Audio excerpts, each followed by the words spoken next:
We'll like to welcome you to everything there is to know. This is our life, this is our time where the passport bros. We'll like to welcome you to everything there is to know. This is our life, this is our time where the passport bros will like to welcome you to everything there is to know. This is our life, this is our time where the passport bros will like to welcome you to everything there is to know. This is our life, this is our time where the passport bro show. Ooh, what's going on, brothers? Welcome back, Theo. Welcome back. Hope you're doing well, brothers worldwide, wherever you are watching. Press the one in the live stream chat if you can hear me loud and clear. Mayday, check 1 2, check 1 2. Theo, is my audio good for you there in your end, brother, where you are? Fantastic. Yeah, I can hear you. Good. Yep, I can hear you. No problem. Awesome, bro. Can you brothers hear me in the live stream chat, though? Press the one in the live stream chat. Tensuke fans for confirming, much appreciated. Who else is here in the building? Who else is here in the building? Abracadabra. What a name. Justin in the building. Shout out to Justin. Give me one more one. Who's here, man? Who's here? Rico Tubbs in the building. Awesome. So let's get straight into, brothers. Let's get straight into it. So I'm your gracious host, Mr. International Passport. We are here for yet another Passport Bro show. But before we break down a very special stream today, Mr. Theo F, how you doing, bro? Today, good? I'm doing good. I'm doing much better than last week. Last week was hell. This week is much better. I collapsed last week, but yeah, I'm doing good here right now. I'm happy. We need you, Theo. So please look after yourself, brother. We need you. Yeah, remember, Theo, you are the chosen one. So be careful, bro. Okay, you're the chosen one. You know that, right? I try. I try to take care of myself. It's hard sometimes. I mean, yeah, you just get sick. You start working to death. You get too much stress. You know. What can I say? You don't have any Japanese food around. What can I say? It sucks. So, excellent point on the Japanese point there. And that leads into our theme of today's stream, which is Japan. Okay. And the title of the stream is "Thank God for IT and Japan." A black man leaves America for Japan. Passport Bro show. Okay. So, Mr. Theo, if you have a very special announcement for us before I even break it down even further into the stream, what is that announcement, brother, before we go into deep about the topic? Are we talking about Chewbacca's birthday? Oh, no, not Chewbacca's birthday. What is it?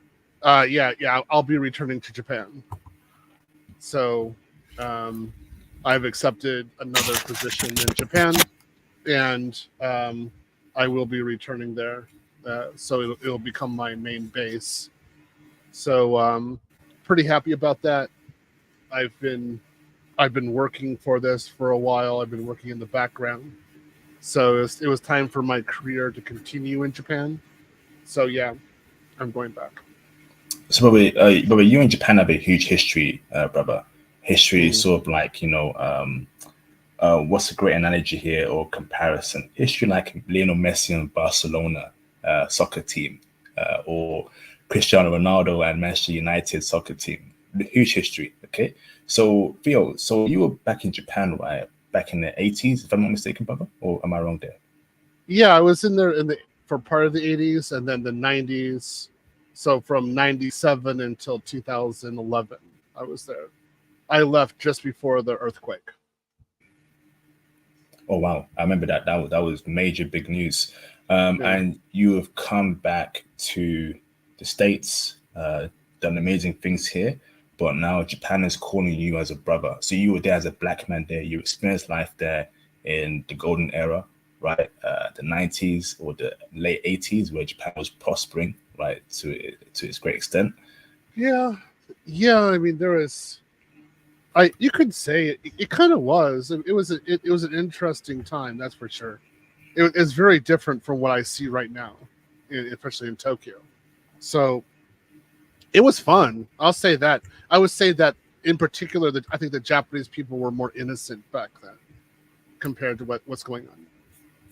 It's a different mentality. Damn. I think we'll get into that later on about the man state there. But so Theo, I think my first question to you, brother, is obviously you spent a long time away in Japan. What was your previous life like in Japan during that era, 80s to 2011? Break it down for us, bro. Well, in the 80s, I was a student. I was with my parents, so I was a grade student. So I was just a kid, going to school, and I went to a Japanese school for a while, and it was pretty fun. So it's part of the reasons why I learned Japanese as well as I did. I also learned manners, how to act, how to be a good kid, stuff like that. Um, and I talked to the girls. There were girls I grew up with and who are still my good friends, and that was just a very fun time for me. So, I mean, I would be going back and forth between the United States and Japan, actually in the Yokohama area. So yeah, I mean, there was good. Japan was growing. They're competing a lot. They they had they were developing their own culture. After World War II, a lot. They were. It was just kind of a fun time. I would say definitely innocent. A lot of anime. There was some fun stuff, crazy stuff in the fields that I did with people. It was. I remember playing tag and various games like that. So again, it was just very wonderful. That's when I really knew that the Japanese people were like my people. I really liked them. Wow, incredible feel. So, so brother, in your time in Japan, right, IT started to formulate for you, and obviously, brother, IT is a very core part of this channel to fund our travels, work remotely. But it was in Japan where you became the IT master, right? Or you began your career there. I'm assuming. Yeah, I would say that I began the IT career there, and one of the good things about Japan is that if you're just beginning, they know how to deal with you. So they're like, okay, you're like you just finished university or you just got off the boat and you don't have much skills, but you're willing to work really hard. Okay, we'll deal with you, and they'll give you a low wage. That's for sure. You're not going to make a lot of money, but they'll actually deal with you as a beginner, and that's something I've always loved about the Japanese. In the West, you go to university, you study hard, and then they say you're supposed to have 2 years of experience, and you're like, what do I do? So you waste the first 2 or 3 years after university just trying to get experience, and that's stupid. In Japan, they're like, no, come over here, man. You don't know nothing. We got a job for you. We're ready for you. So I really credit my career as being as strong as it was is because I started it in Japan and not in the West. Amazing, brother, amazing. So now, why did you leave Japan, bro? In the Yeah, system. I had too many losses. So I lost my wife, and I lost my house, and then I lost my company. I made my own company, and I lost that too. And the recession from America hit Japan very hard, and I remember in one day, I lost about $3 million. And yeah, and I just kind of sat back and I was like, it's okay. I'll come back or I'll rebuild. And I have to accept that I've lost everything, and I have to go face like reality. Um, and there were various problems, I think, during that time period from 97 to 2011. And there were problems that I had in America that I didn't even want to deal with. And I always tell people that when you get on the airplane, your problems come with you, unless you specifically leave them behind. But your problems are going to come with you. So if you have problems with like people have treated you badly, people you exercise power over you, you have this or that issue, like that's going to be in your mind when you get into the airplane. And you might be able to solve it when you're abroad, but maybe not. And for me, there were some problems that I could solve in Japan from my past. And there are some problems I needed to solve in America, like just straight out be here in America and do a direct confrontation. And so when I was leaving Japan, I knew that I was going to have to face my past, and I was like, okay, I'm going to go do that. So yeah, I left because bad things happen. You know, it happens. Recessions happen, and when I went to return back to America, I hit absolute ground zero, like absolutely the worst period of time in my life. And I never knew I could suffer that much. And that's exactly what I did. Brother, how did you lose $3 million in Japan like that? Or what happened there? How? Contracts, assets, money being paid out, stuff like that. Yeah. Flipping heck. It happens. It's okay. You get it again. You have to be like, okay, fine. You know, I remember that I was what, 34, something like that. 30 when the losses started. I was 34, and they continued through 35. And I really just, and at 30, remember 36, brutal. And you gotta just say like, okay, you know, you can continue on. I always remembered Hiroshima and the pine tree that was at ground zero that stood, and how that was a symbol for the Japanese people. And I was like, yeah, I have to be like that pine tree. Like you cannot buckle, you cannot burn. You have got to be strong, because this is going to be a really horrible experience. And it was pretty bad. But I'm glad I went through it. I'm glad I got it done. So in that time period, right, 97 to 2011, what was give us the best things about living in Japan? Well, you know, why were you there for so long? Obviously, things must have drawn you there. What were the good things about living there in Japan, bro? Oh, the IT climate, doing business projects, loved it. The food, I was married to a Japanese woman. I mean, I was very much in love with her. Having our own house, owning our own house, it was just phenomenal. Cycling, I love cycling in the Tokyo metropolitan area. Absolutely phenomenal. It's a city designed for bikes, and I'm not talking those little charinkos, the cheap ones. I'm talking like $10,000 mountain bikes, you know, $15,000 road racers. That's what the city is designed for. So you can ride very fast there and aggressively. It's not like here in the States. I mean, I'm horrified of the cars when I ride. Not there in Japan. The food was top notch. I remember eating Wagyu or Kobe beef.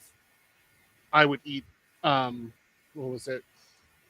1 kilo or like a kilo, just over a kilo, like 1.2 kilos would cost me about $2,000. And I would just go out and get it. Like, here you go, here's $2,000. And every Tuesday night I'd have some of that Wagyu. I would eat it all at one time. I'd just take parts of it. I love doing that. It was just such an extravagant life. I remember having formosas. I think what is it, like champagne and orange juice. I'd have that for Saturday and Sunday morning breakfast all the time. It was great. It was tasty. Again, the culture, the food, the music. I would say the big one, like especially right now, the food. The food was like second to none. It's better than France. And we ate well in Japan. It's extremely good. It's organic, nothing processed. I mean, you can eat processed food if you want to, but why?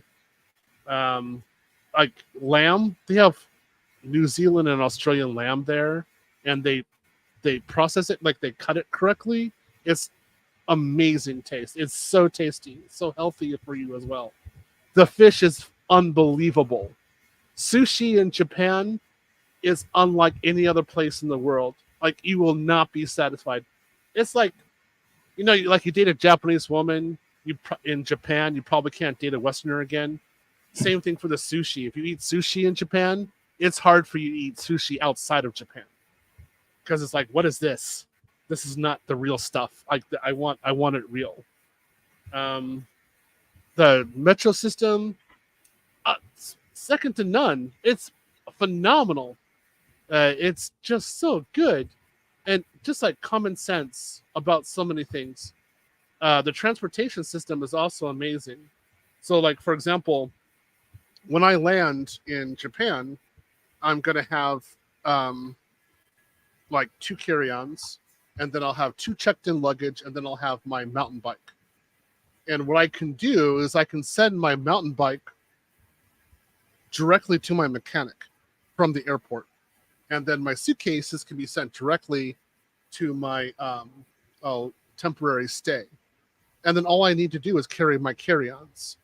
And that's the way to actually do it. So I land, I can just, go into my apartment, and the next day all my belongings actually arrive. I don't have to carry it through the metro system. And then all I have to do is take the train a few stations and go to my mechanic and say, hey, I'm back, and here's my bike. Can you put it together? And like, sure, they already know about it. And it's such a nice system. It's designed for a human being. So that's why I'm really happy about going back. I'm really excited about it. Awesome, bro. And what didn't you like about Japan during that time period you were living there?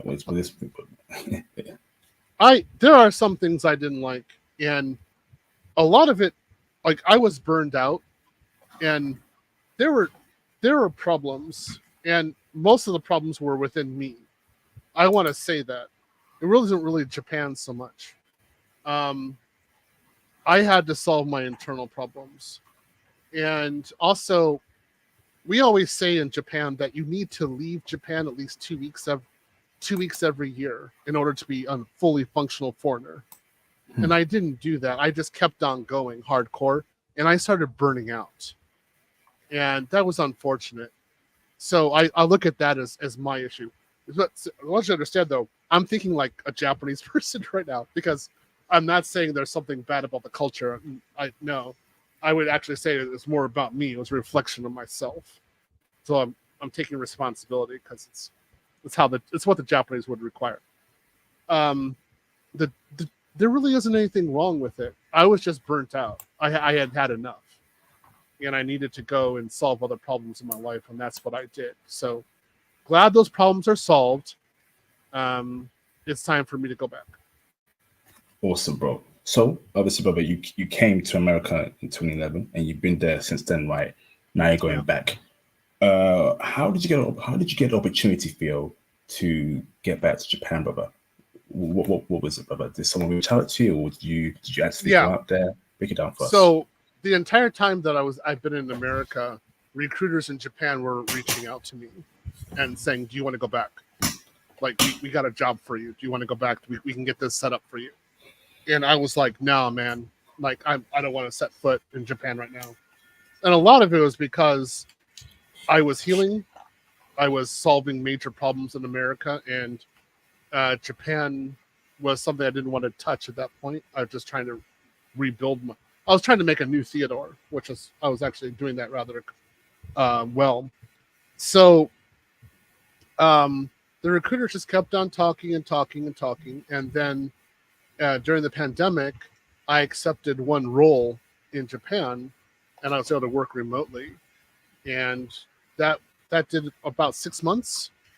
And then I stopped it. It was okay. It was done. And then based upon that, they reached out to me, and I also reached out to them. It was kind of mutual. And it was starting in January this year. We were talking back and forth about what I require, what I would need, what kind of position I would be out in Japan. And we decided to do it. So that's how that one worked. So it was good that I had a good network of recruiters whom I knew in Japan, who still had faith in me. and wanted me to get positions. That was really key for me to go back. Wow. So, brother, you're really going back. This is incredible, brother. So, how are you planning to go back? So, will this be something that you'll be living in Japan forever now, completely? Will you be somewhere in Osaka, or will you be bouncing between America and Tokyo? Will it be fully remote? Break it down for us, bro. So I only deal with Tokyo, to be honest. Like I'm really a Tokyoite. Um, I look at, I mean, I like the rest of Japan. It's cute, but I mean, the business, the money, the tech, the opportunities, the fun stuff, it's in Tokyo. So I just stay right there. Also, I actually know the metro system really well, so I don't have to relearn it. It took me a year. I remember in 1998, it took me an entire year to understand the metro system. It is so complicated, and they have so many more lines now and connection points. So you really need to know how to navigate through the metro system. So yeah, I'm just gonna stay there. Um, what can I say? So I'll have a house in America because I have to maintain a house.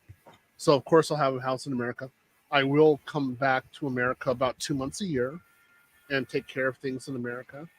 And then I'll be living probably around, I would say, 8 months in Tokyo, and then the other 2 months I'll be in Brazil or France. I want to be traveling around. I don't want to just. One of the things I learned is always like working as hard as I do, because I'm, as you guys know, I'm rather intense worker. Life is short. If I want to be in France, go to France. If I want to be in Sao Paulo, go to Sao Paulo. So that's kind of things I'm going to be doing. Awesome, bro. Awesome. Brother, IT has afforded you this opportunity. And this is why we keep telling brothers, get into IT, book your IT consultation with me, go on the IT mentorship plan with me, join Theo's upcoming cloud course, join my Python course coming in June or July this year, my new batch of Python students, where I'll be teaching Python again to new people. I'm telling you, brothers, right? IT is the gateway to freedom. Okay, the reason why Theo could go back to Japan is because of IT. So Theo, so you are going back to Japan, okay, which is awesome. Congratulations, brother. Property. Do you have a house there? Will you buy a house there in Japan, or will the company rent out for you? What's happening there, brother, when it comes to living? No, they're going to rent an apartment for me. Damn. Yeah, so it's a part of the contract. So yeah, but I had that before too. For a while, I had one of my companies paid for an apartment for me. So if you know how to do your negotiation, you can get that. So yeah. So brother, you negotiated the company paying for an apartment for you in Japan. Yeah. Oh, yeah, of course. Yeah. So I already have all I have to do is land, and well, it's not so easy. So I have dogs, as people know. So the dogs have to come with me, right? So they have to go through tests first in the United States, and it's going to take 8 months. That's why I'm not leaving immediately. And then I have to move out of this house that I'm in, and I have to get another house. So basically, I need to live in Houston because it's the best hub for flights. So basically, if I live in Houston, I can go to Tokyo. Like, for example, I can live in Tokyo, take a one-way flight to Houston, go to my house for a week, and then take a direct flight to Sao Paulo, be in Sao Paulo for 2 months, and then come back. You know what I mean? It's just a nice arc to be able to do that. So yeah, I have to get that. I got to get my house in Houston. So the logistics are kind of necessary. That's what I'm really working on, to be honest. But of course, I'm going to have my house in America. You can't work in America without without an address. It doesn't work. You have to have an address. Awesome. So, brother, you'll be selling your current house, or will you have both? No, I have both. I'll rent this one out. Incredible, brother. So you're telling me for the duration you're going to be in Japan, the company is going to pay for your expenses, property expenses. That's amazing, bro. So, but if you're there for 10 years, they're going to pay for it. Yeah, if it's 10 years, I'll get it paid for 10 years. Yeah. And I only have to work 10 more years and I get their pension plan. So I don't necessarily want their pension plan. I don't care about it so much, but I do care about their healthcare program because it's amazing. So if I'm like 70, 75 years old, I would rather have Japan's healthcare than America's. So that's something I'm interested in. Why is that though? Because Because Japan's healthcare that good? Yeah, it's that good. America's healthcare is horrible. I mean, it's like Hunger Games. I mean, it's honestly, I don't understand it. It's not designed for human beings. It's designed for profit. Japan's healthcare system is designed for people. It's one of the good things about the bombings in Tokyo. They're like, hey, we're all together. Let's get some healthcare. Okay, cool. So I'm definitely going to go back to that. America's weird. I just its medical system is really weird to me. I don't understand it. It's just a weird place. Awesome, bro. Awesome. So now, brother, when it comes to taxes, where will you pay taxes in? Would that be in Japan? Would it be in America? How would it work for taxes, brother? I'll pay two governments. So the money that I make in America, the taxes automatically go to America. And money that I make in Japan, those taxes automatically go to Japan.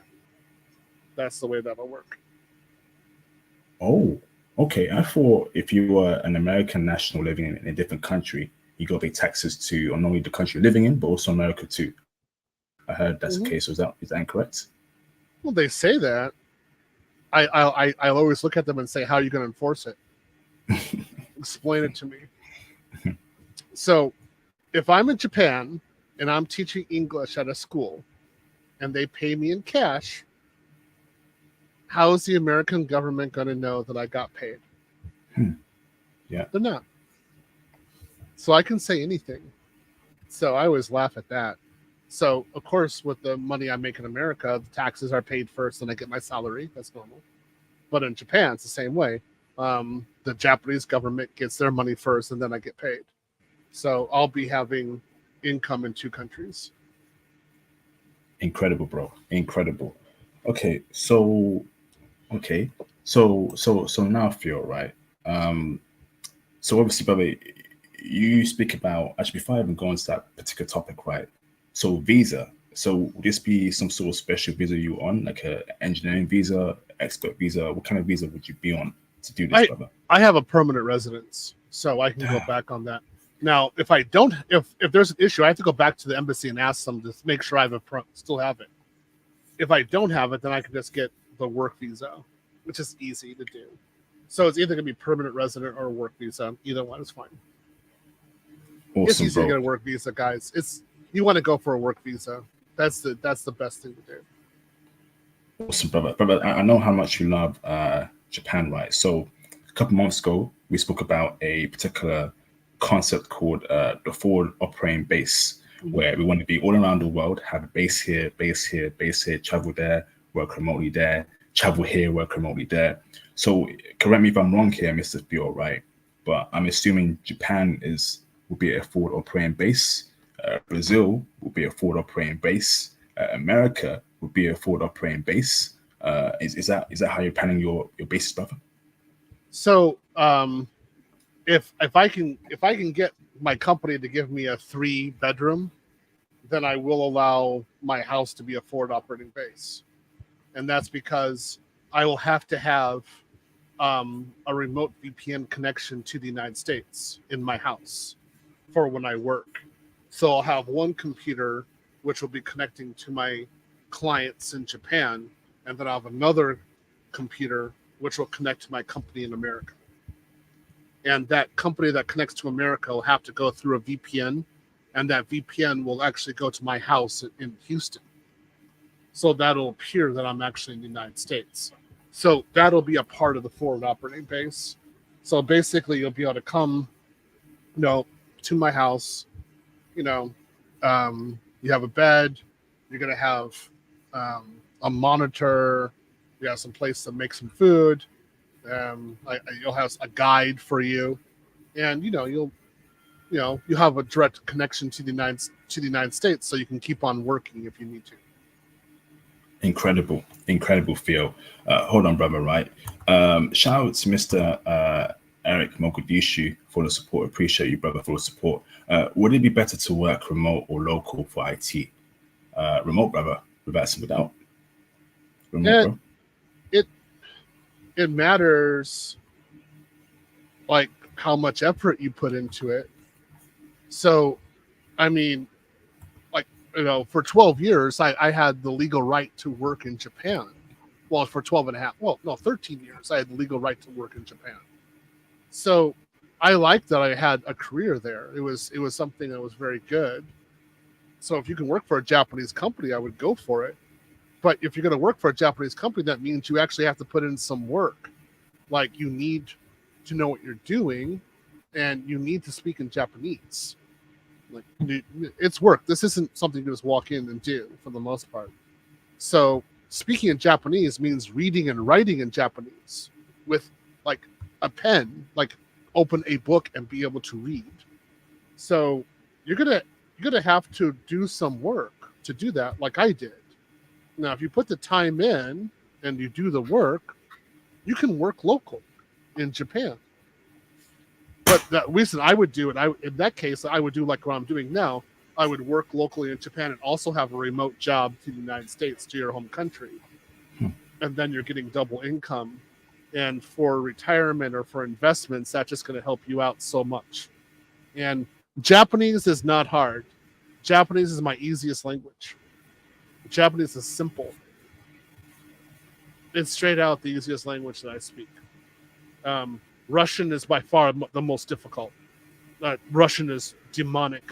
It is horrible in difficulty. The sheer degree of rules it's just merciless. So Russian is by far harder. Japanese is simple. You can start learning Japanese, like, pick it up real quick. It's just simple. Awesome, bro. Shout out to Mr. Eric Powell for the support. Thanks for the consultation. Thank you for the kind words, bro. Great consultation there. Happy to help you out, brother. Brothers, book a consultation with me, IT, traveling, IT help. Check out the Kindly link, which is in the description box below, to get a consultation from me. Awesome. So, Theo, okay, now. Hold on. I gotta make a comment to the chat. If you know, regarding Russian, if you know Cyrillic, it becomes easier. No, it doesn't, because there's this little thing in Russian called the genitive case. And the genitive case, particularly the female plural, is esoteric in nature. And you have to figure out how to configure it. And there's so many exceptions to it. You just want to give up. Like, I've studied Russian over 30 years of my life. It is still, that one case by itself still gets me.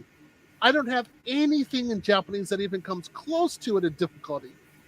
So, man, just because you can write the alphabet doesn't mean you can understand the cases. The cases are horrible in Russian. So, just my little thing. That's what I'm telling you guys. You got to put in work for Russian if you're going to do it. Awesome, bro. Awesome. So, okay, brother. So now, let me ask this right. So you're going to be living a new life in Japan, bro, for a long time. I think this is probably going to be the stage in your life where Japan is it. So you're going to be there for 8 months, 9 months. There's a lot of time there. So you're going to be there. That's going to be your new home feel, your new home base, your main base, brother, which is awesome. So with your black man, right, in Japan in 2024, is that scary too, brother? Japan is 99% Japanese. You're going to be a black man there, brother. How are you preparing for that, brother? Being a black man in Japan. I love being a black man in Japan. I wouldn't choose any other race because you stand out so well. It's good. I love it. It's just one of my favorite things there. Especially if you speak the language, you're in. It's fun.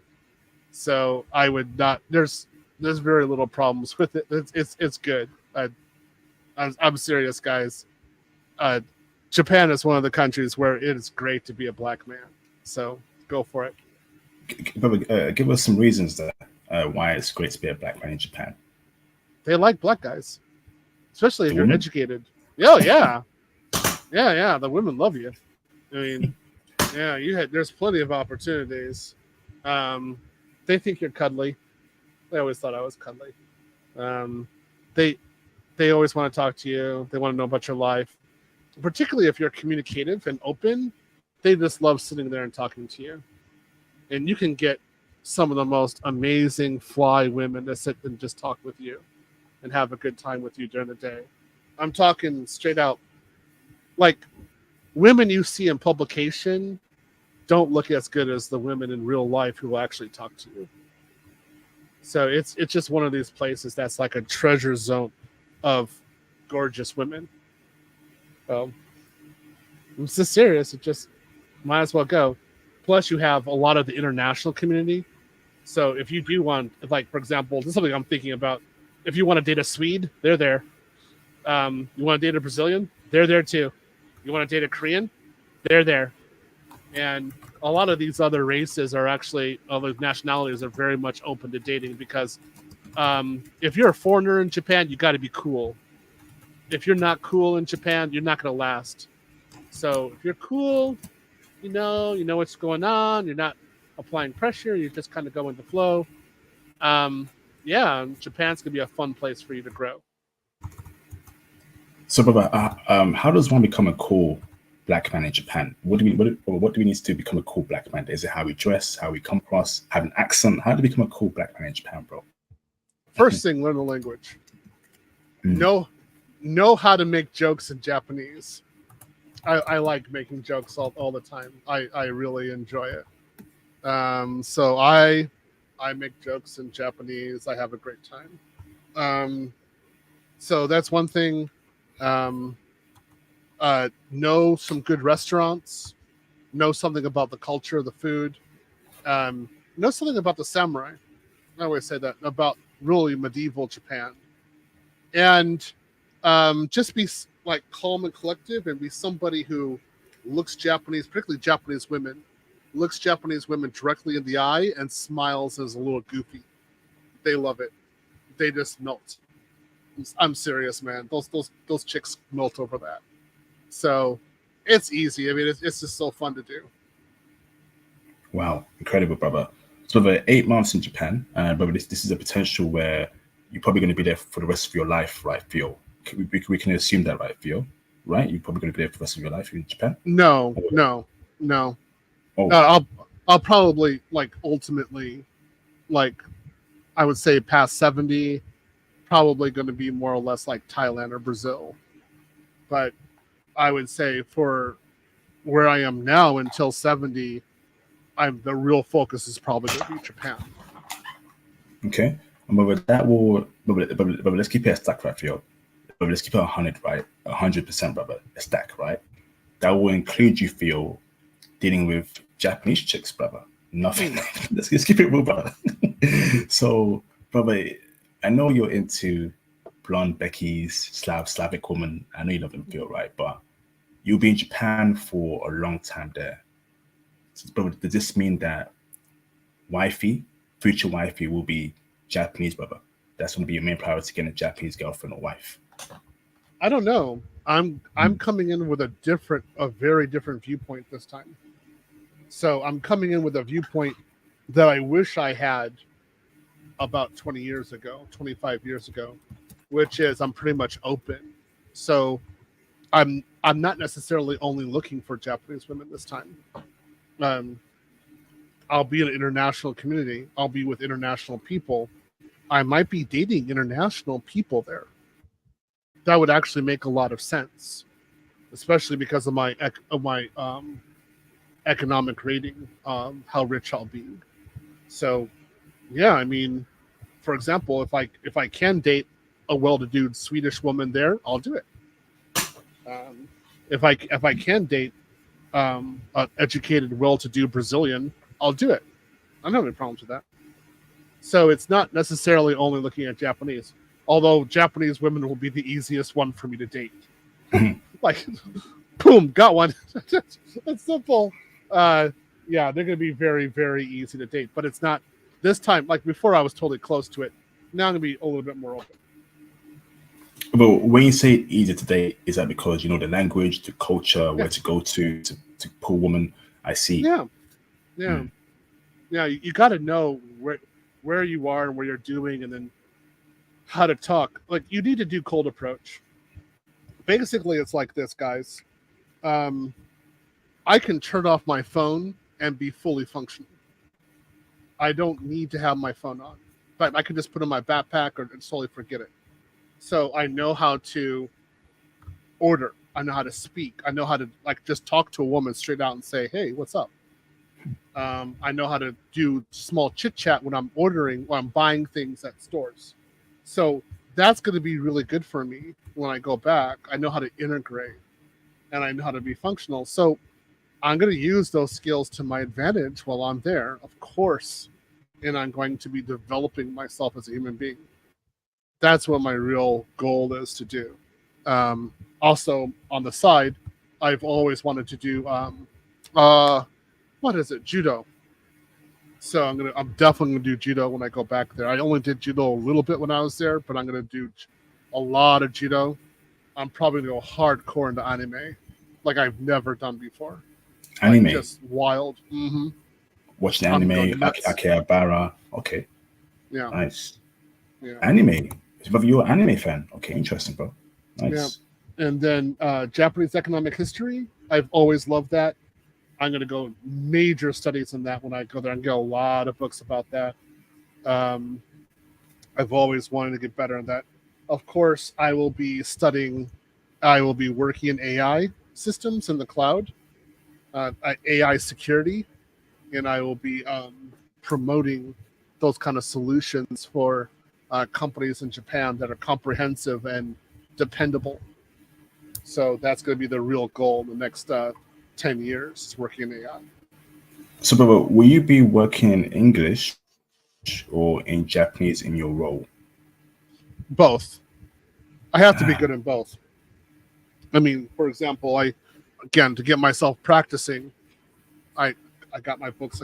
I started ordering my books, so this is one of them, right? So this is one of the best. This is for security engineering, AI for security engineers. So it's this implementation of AI for security, and of course, this is totally 100% in Japanese. So I got to go study this.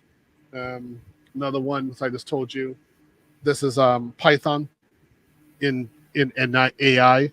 So how to implement Python as a basis for AI systems. This will be very useful. Got another one. This is actually by a Japanese author. And this is deep learning for security engineers and for security systems. This is a little bit more gimmicky, to be honest, because this is a little more facial recognition. I don't care about facial recognition, but I do care about pattern matching and understanding patterns and hidden, especially confiscated or like patterns that are unable to be recognized by human eyes. That's what I really want to get into. Wow, incredible. Theo, you are an inspiration. This is incredible, bro. Hold on. Shout out to Mr. Dark Dissident for the support. That's one hell of a deal for your employer, for your Japanese employer to pay for your crib. Malgus Corp. That must be an inside joke. But thank you for the kind words for Theo. You want to ask that, Theo? Malgus. So I have one group. One of my best group is Malgus. And then I always say that I am Malgus. Malgus is from Knights of the Old Republic, Star Wars reference. So he's a very strong Sith Lord. Awesome. Thanks for the support, Doc. Much appreciated, bro. Shout out to Mr. Eric Mogadishu for the support. Is working holiday in Japan worth it? Thanks, IP. Go on, Theo. Eric, stop going for the low-level stuff. Come on, bro. All right. You can only do a working holiday if you are from Canada, Australia, or New Zealand. So if you're from America or the UK, you cannot do a working holiday. All right?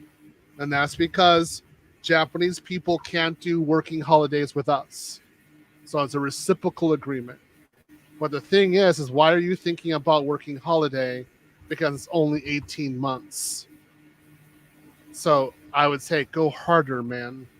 Go get a skill set so that they want you to stay there longer than 18 months. 18 months ain't nothing in Japan. It'll fly by in seconds. You haven't. Basically, the Japanese don't think that you are socialized until you've been there 2 years. So until the 2-year mark, they think you're a barbarian. So go harder, man. You can do it. Awesome. So, okay, now, Theo, brothers are inspired by you. So in the last 10/15 minutes, before we start reacting to some content, what's your advice for brothers who want to be in your position, right? Obviously, you take your cloud course, take my Python course, but in terms of planning for Japan, brother. So I'll give out one suggestion here: learn the language first and foremost. Very important. Break it down for us, Theo. So you need to learn the language. You need to be hardcore learning the language. And when I'm saying learn the language, you need to be able to read it. So one of the things that we always said in Japan, even before I went to Japan, is you're not serious about Japanese unless you have this dictionary. And this is Nelson's dictionary. This is the best dictionary for learning Japanese. And if you can use this without any kind of any kind of help, without any tech, you can just use the book. Your Japanese will be right and correct because you have to think in a certain way to use this book. So I'd say go hardcore on learning Japanese and learn it from a Japanese people from as much as you can. Definitely learn the history. 100% learn the history. Then no Python. 100% no Python, no cloud. Know your systems and networking. No security. But you got to be about it. You can't be like just kind of like sitting back and saying, I'm only going to do so much and I don't have to work that much. No. You need to be working hardcore. If you do this and you prepare and you put a few years of work into this and studying preparation, Japan will be there for you. And then if you do 5, 6, 7 years in Japan of work, you're going to be at a level that few people are going to be at. And Japan is going to be easy for you. And again, you'll always have access to fly women, but the more time, the better you become, the more fly those chicas become. Oh boy, there's some sexy babes out there. So if you have a question, go on, bro. I'm just saying there's a lot of great women out there. If you have a question, please send your question in a super chat or PayPal donation. Okay, send your questions in a super chat or PayPal donation. Those are the rules for the channel. Okay, so awesome, Theo, awesome. So you've mentioned, right, that obviously, I'm sure you've been tracking Japan over the past decade, right? You've mentioned there's been some changes in the way of life, the way of thinking, right? But is it changes for the worse or changes for the better, brother, in terms of the Japanese people, the women, how they think, how the women get down? Break it down for us, bro. What kind of changes have you noticed, brother? There's a lot of changes for the worse. Yeah. So I would definitely say that. And the Japanese are reeling from various problems that they're definitely happening. They're definitely having. But that is the way I look at it is that it's rich opportunities. So if you're a solid guy, you have a nice suit, you have a nice demeanor, you speak Japanese, you can read it, you've got your money on point, you've got your skill set, and you have confidence, you can definitely talk a woman straight in the eye, you're not worried about that, you can actually have some of the best experiences in Japan that you've ever thought about. and it is another world for you. So I would definitely encourage guys to go for that and to go for that experience. I have wonderful memories in Japan, and I think that I would really encourage you guys to go out there and have those experiences and to learn and to do something about it. So go for it, guys. You're going to love it. Awesome. Awesome, brother. Awesome. So, okay. So ask this. Okay, brother. So let me ask this, right? Okay. Yeah. So, in terms of, buying a car in Japan, but in terms of no. No, Okay. no. Do not, guys, please, for the love of God, do not buy a car in Japan. Do not. It's too crowded. It's designed for trains. If you want to be someplace on time, use the train. If you want to be late, get a car. I'm serious. Even with taxis, there was the same rule. If I wanted to be late to a meeting, I take a taxi. The train system is that good. The metro system is that good. A lot of times the metro system will go inside the building. So all you have to do is ride the escalator up and you're there. If you drive a car, you have to get parking many times. I mean, the parking is ridiculous by itself. It is so expensive. And then you have to deal with traffic. It is horrible. So, I mean, London traffic is nothing compared to Tokyo. Tokyo traffic is insane. So, I'm just telling you guys, do not have a car. Don't do Uber either. Like they have taxi. If you have to take a taxi, I understand, but don't even do that. Just take the darn train system. Okay, but would you buy a property eventually, in Japan? Because I'm hearing there's a lot of homes in Japan. I think I read an article the other day. There's 9 million homes, brother, that are vacant in Japan. But I think actually, let's discuss that for a bit, okay? I think that's very important. But there are 9 million homes, right, in Japan that are vacant. When you go to Japan, brother, right, will you buy several property in Japan, and tell us why you would do so? No, I won't buy a property in Japan. I won't go through that again. So, no, there's no reason to. And there are vacant properties in Japan, but they're in the middle of nowhere. You're not. No. So what the Japanese are doing is that they're creating mansions. That's what they call them, mansions. We would call them like really deluxe, high-level condos. And they're building these mansions all over the place. And these mansions are actually wonderful. They're actually extremely good. So it's better to live there than it would be to live in a house. That's why the houses are going away. I wouldn't live in a house again. I had my own house before. I loved it. I would live in a mansion again if I could. So if I did settle down with a Japanese woman, then I would probably buy a house, but I wouldn't get a loan. I'd straight out buy it with cash. That's just the way that one would go down. But it would be probably, it would be a certain price because I don't want to be in the middle of nowhere. It has to be in Tokyo, right? Assuming near Tokyo or in Tokyo.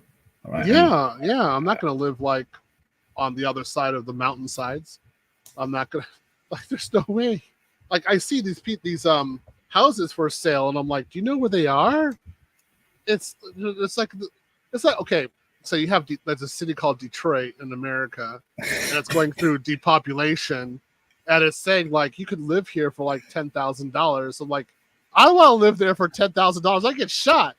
I don't want to be there. So that's why they can't sell it. $10,000. Well, the same way in Japan, they have houses that are empty because they're in the middle of freaking nowhere. Like, I have to, like, is there water? Do you have internet? Like, how bad is it? No wonder there's nobody here. So that's, I mean, you can do a fixer-upper. I'm not, no way. I can't get to the office like that. if I'm going to be in Tokyo, I'm going to expect it to be on site sometimes. So I need access to that train system. So I don't want to live any more than 10 minutes away from the train if I can, from the train station. Okay. Oh, Theo. Okay.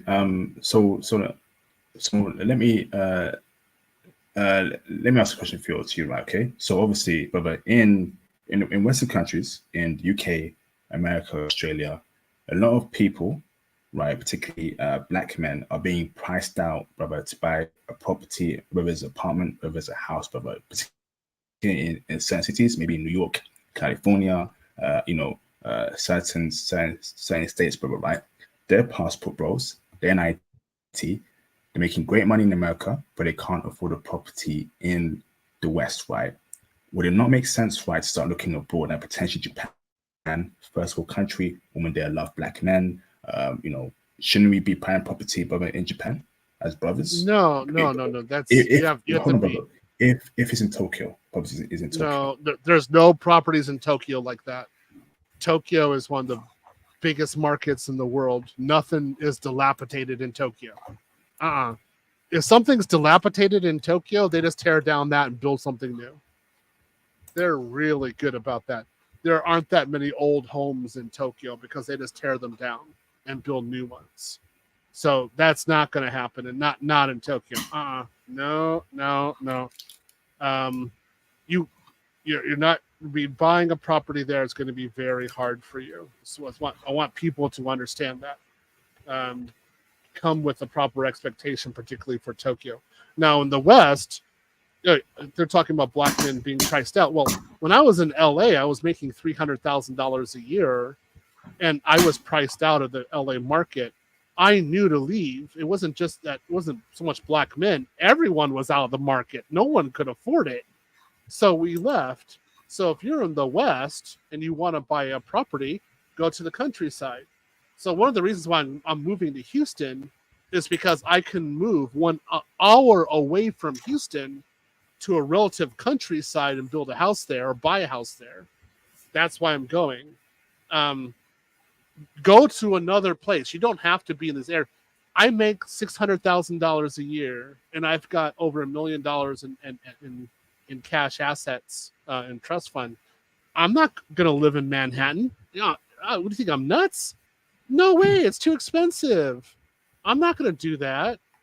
There's no way. It's just too expensive. There's the property taxes are too much. The other taxes are too much. If you got to do constant upkeep, no, it's not worth it.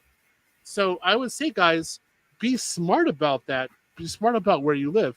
There's a reason why it's mainly non-English people who own property now in London, in downtown London, because of the cash flow, right?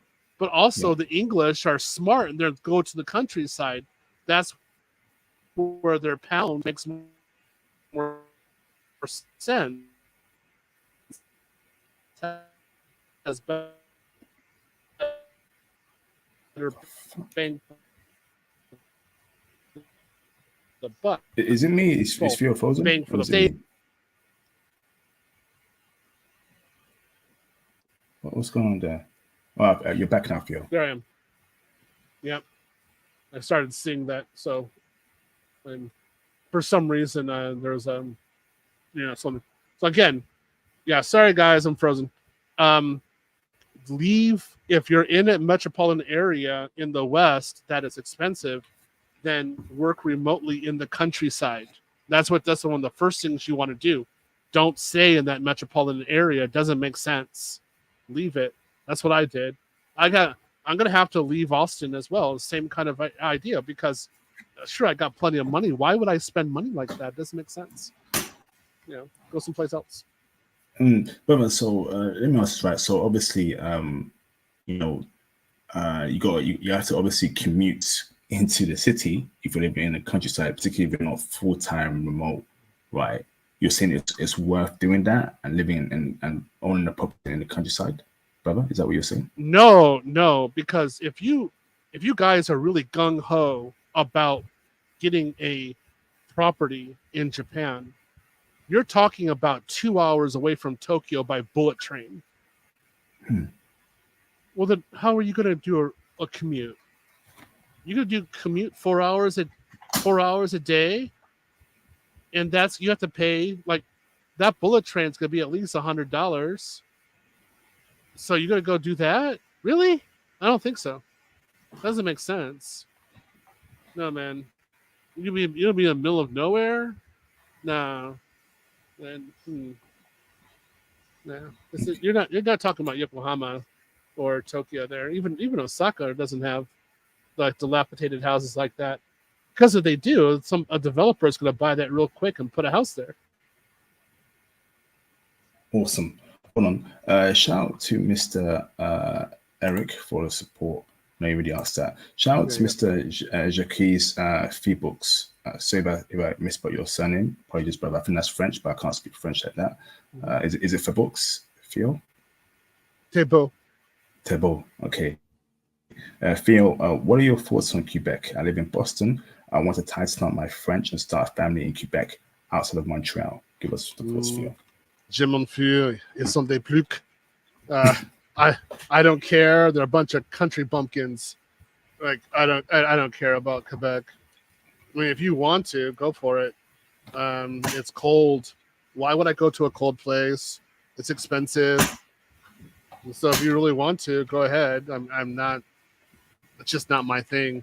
I would rather go to Vancouver if I'm going to go to Canada. Vancouver would be first, and Toronto would be second. Awesome. Shout out to Mr. Stylehob and Purin for the support. Where in Japan do you find a classic Japanese chick? You walk outside with your eyes open. That's them. They're all over the place, bro. That's somebody who hasn't been to Japan. Go outside with your eyes open. You'll be fine. They're everywhere, bro. I was in Japan last year. They're everywhere, bro. They're everywhere. Shout out to Eric Mogadishu for the support. Is ServiceNow big in Japan? Remote plus English teacher. Is ServiceNow big? No. What do you mean, brother? ServiceNow. Was he talking about ServiceNow, the ticketing system? Perhaps. I mean, yeah, it's there. It's no big deal. You could work there as an English teacher if you want to get that visa. I'd recommend that. That'd be smart. So you get the English teacher visa, and you're getting revenue, and then you're working remote with a technical job back from your home country. That makes sense. ServiceNow dev, I don't know. You have to go look that one up. I don't know how ServiceNow is being done in Japan. You can try. Go for it. Shout out to Mr. Mike Dallas for the support. Thank you, Mike, for the support. I'm 25 years old and haven't finished school yet. Should I get a bachelor's degree in IT or go for a certificate? I thought about teaching English as well, which requires a bachelor's. What do y'all think? Well, you can't get a working visa in Japan if you're English or American without a 4-year degree. So you got to start there. So make sure you get that degree. That's part of the reason why I'm going to have complications going back to Japan, because my degree is actually in storage. So I have to go back to my university and ask them for a resending of a reissuing of my degree, and I have to get it certified by the state of Texas. So you have got to, no degree, no Japan. That's the way that works. Awesome. So yes, Phil, those are all my questions in regards to the first part of the stream. Anything else you want to add on before we start writing some clips from this week? Guys, if you're thinking about Japan, you've got to be serious about it. Japan, again, IP, you've been in Japan, you know what's up there. Japan is a highly developed country. It's extremely developed. I would say, personally speaking, it's Asia's Switzerland. Ooh. I really think of it, because when I was in Switzerland, I thought that they were advanced people as well. And then I remember going to like Spain, France, and the UK afterwards, and I was like, like the country bumpkins compared to Switzerland, they don't know what's going on. I'm so bad. Just so you know, just again, I'm having fun with IP here because he's English. I listen to English music all the time. It's all of the music that I listen to. Okay, so I'm big on the English music. But that being stated, Japan is really a unique country. It's extremely, extremely developed. You are not dealing with poor people. You are dealing with very highly educated middle class people who know what they're doing. So if you deal with Japan like chuto hampa, like so half-hearted, you're not gonna make it. You've got to go all in, and then you'll make it. I mean, just the way it is. I would never think about, for example, if I'm going to live in the UK, I would never think about holiday visa. I wouldn't be asking questions like that, or how do I get a basic job in London or anything like that. No, man, I'd be like, how do I get 100,000 quid a year? That's what I'd be aiming for from the beginning, because London's expensive. Well, so's Tokyo. So you need to be like, I have a hardcore policy of doing it. Again, guys, when I go, I will have a foreign operating base in Japan. Come over to my place. You'll be all right. Awesome. All right, thank you, Theo. All the best in Japan, brother. Wish you more life, more success, more wealth, and plenty of Japanese chicks going your way. Okay, awesome. So now let's react to some clips from this week. All right, sure. So video file. Okay, so let's react to this one first and foremost, brother. So it's two clips in one, so we're going to react to obviously, the first one first. Okay, so let's go here. Me to go on a date in 30 minutes. I am gonna be really quick because he is on his way. I've been seeing this guy for 2 months now. He's a Singaporean finance bro. He's a year older than me, and he checks most of my boxes. He always gets me flowers when I'm having a bad day, and he plans the most amazing dates. I've gone to musicals, casinos, beaches, jet ski trips, golf trips. He's a foodie, so we never run out of places to eat. He will always make reservations at the best restaurant in the city. Oh my god, it's to the point where I don't even have to use my brain or lift a finger, I swear. And for our 10th date, he surprised me with a trip to Australia, and we went on a road trip for a good 2 weeks. See, I used to have to beg my ex to spend more time with me, but this man, he flies to Jakarta every single week for me. So seriously, bestie, if he wanted to, he would. And I'm done with my makeup. Okay, that's the first clip there, brother. Okay, the next one is a part two. Same chick, from the studio. Present video file. There we go. Few questions to ask you. Okay. Am I your dream girl? 110%, babe. Really? Of course. Why not 120? 150. Okay, moving on. Second question. Do you believe in the concept of 50-50? Oh no, I don't believe in the bill kalau 50-50 in that case. Like the guy has to pay lah, has to be able to at least menghidupi the girl, and be able to support the girl gitu. Do you think that all men should be a provider man? This is what I strive to be, but again, it's to each their own. This is the very least I could do. Because I just Hold on, love. sorry. Okay, I have a few questions to ask you. Okay. Am I your dream girl? 110%, babe. Really? Of course. Why not 120? 150. Okay, moving on. Second question. Do you believe in the concept of 50-50? Oh no, I don't believe in the bill kalau 50-50 in that case. Like the guy has to pay lah, has to be able to at least menghidupi the girl, and be able to support the girl gitu. Do you think that all men should be a provider man? This is what I strive to be, but again, it's to each their own. This is the very least I could do. Because I just love spoiling you and just pampering you as much as I can. Last question. The $1 million question. Would you still like me if I was a worm? Just say yes, just say yes, just say yes. Yes, I would. Did I pass? Did I? Passed. Theo, brother, what are your first thoughts here, brother, on this foreign chick who I'm assuming is from Jakarta, Indonesia, and her comments here and her being pampered like that, brother? Break it down for us, Theo. She's acting cute. I don't think she knows what she wants in life. She's a little coquette. No, she's just kind of goofing off online. I don't think she's being serious about anything.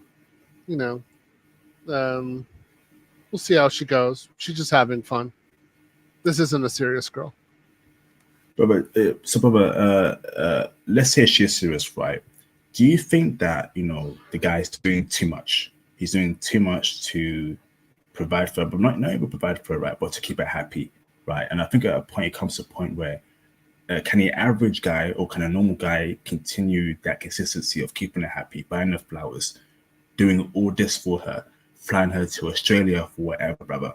But do you think there's a point where, you know, there's a limit to how much you can spend on a chick, right? So obviously, brother, yeah, some guys can be providers, right? But, you know, doing that consistently to make her happy, could that be a problem for you? Break it down for us, bro. But this girl isn't on the level of spending like that. I mean, you have to be a real simp to go after a woman like that, like this one, to spend that kind of money. This kind of girl, you don't fly her out. You know, you take her on a nice little date, you talk with her. This is a ramen girl. This is you know, outside barbecue, you know, having some decent shawarma, something like that in like Singapore. That's what this kind of girl. Some salad, some yogurt, something like that. This isn't a 5-star restaurant kind of girl. She's just normal. She's just a normal girl. This is a 5 or 6 at the most. Doing anything more, giving anything more than that, pampering her is a waste of money and time. Okay, brother. So, brother, brother, are you scared that, you know, more foreign chicks might be thinking like her? You know, guys gotta do that. Guys gotta fly out. But she mentioned that her dude flew out to Australia. Brother, I'll be real with you, brother. I'm not a passport bro, right? I didn't become a passport bro to be flying out chicks to Australia, to Spain, whatever. I ain't doing that, bro. I ain't buying, you know, plane tickets for whatever. I'm not a millionaire like that, right? So, brother, so let me ask this, right, brother. So, do you think that this could be a problem going amongst foreign chicks where, listen, you got to fly her out, you got to do that for her, buy flowers. I can buy flowers, right? But flying you out to a different country, that's the limit there that I can't breach. Break it down for us, Theo. Why would you even talk to someone like that? It doesn't even make sense. You just keep on walking. Damn. I wouldn't even entertain this. I want to say, like, a woman like this in Tokyo, I wouldn't even entertain talking with her. Because there's so many Japanese women who are like, hey, let's go in front of the station, have yakitori and beer. Let's go. Yeah, let's do it. I'm down. That's all they want to do. Yakitori and beer. They want to watch some hanami, they want some fireworks, have their little fan, sit there, goof off, do some sake, sochu. They're gone. They're drunk. Why would I even entertain a woman like this? So you guys have a lot of options when you go abroad. If you're abroad, somebody talking about flown out or anything like that, that's it's like when I'm in America, you hear Americans talking about ninjas. In Japan, nobody talks about ninjas. So I look at American people like they're nuts. Right? I'm like, what are you saying? Like, I don't even pay attention. So in Japan, it'd be like the same thing. Or when you're abroad, if they're talking about being flown out, you're like, oh, what are you saying? I'll just keep on. Facts. Absolute facts. All right. So next one to react to. Absolute facts, Theo. All right. Shout out to shout out to the legend, Mr. Black Muslim in the building. What's up, Black Muslim? What about Singapore by comparison? Are you referring to I think he means when you said that Tokyo is a Singapore, is a Switzerland of Asia, brother. What about Singapore? Where does that stand? It's hard to describe Singapore. I've been there a few times. I love Singapore, but you're not going to get really rich there. The system isn't designed for it. So it's great, though. I'd say if you're Muslim, you're going to love Singapore. It's good for Muslim people. What can I say? It's good. It's good for common living. It's not like the kind of bougie stuff that I like. That's all. I have a little. What can I say? I like bougie stuff. Go there. I mean, I love Singapore. Just it's not a Switzerland. That's it. Maybe Andorra, or I don't know, Belgium, something like that. But in Luxembourg, yeah, that's what it is. Being Luxembourg. Awesome. Thank you. Shout out to Mrs. Dowhob and Perrin for the support. Explain the challenges of courting a Japanese chick, Theo. Are there any challenges at all? Challenges are for suffering with Keisha or a Western woman. The question you need to say is explain the joy and happiness of dating a Japanese woman, because that's what it is. It's joy and happiness to date a Japanese woman. There isn't a challenge.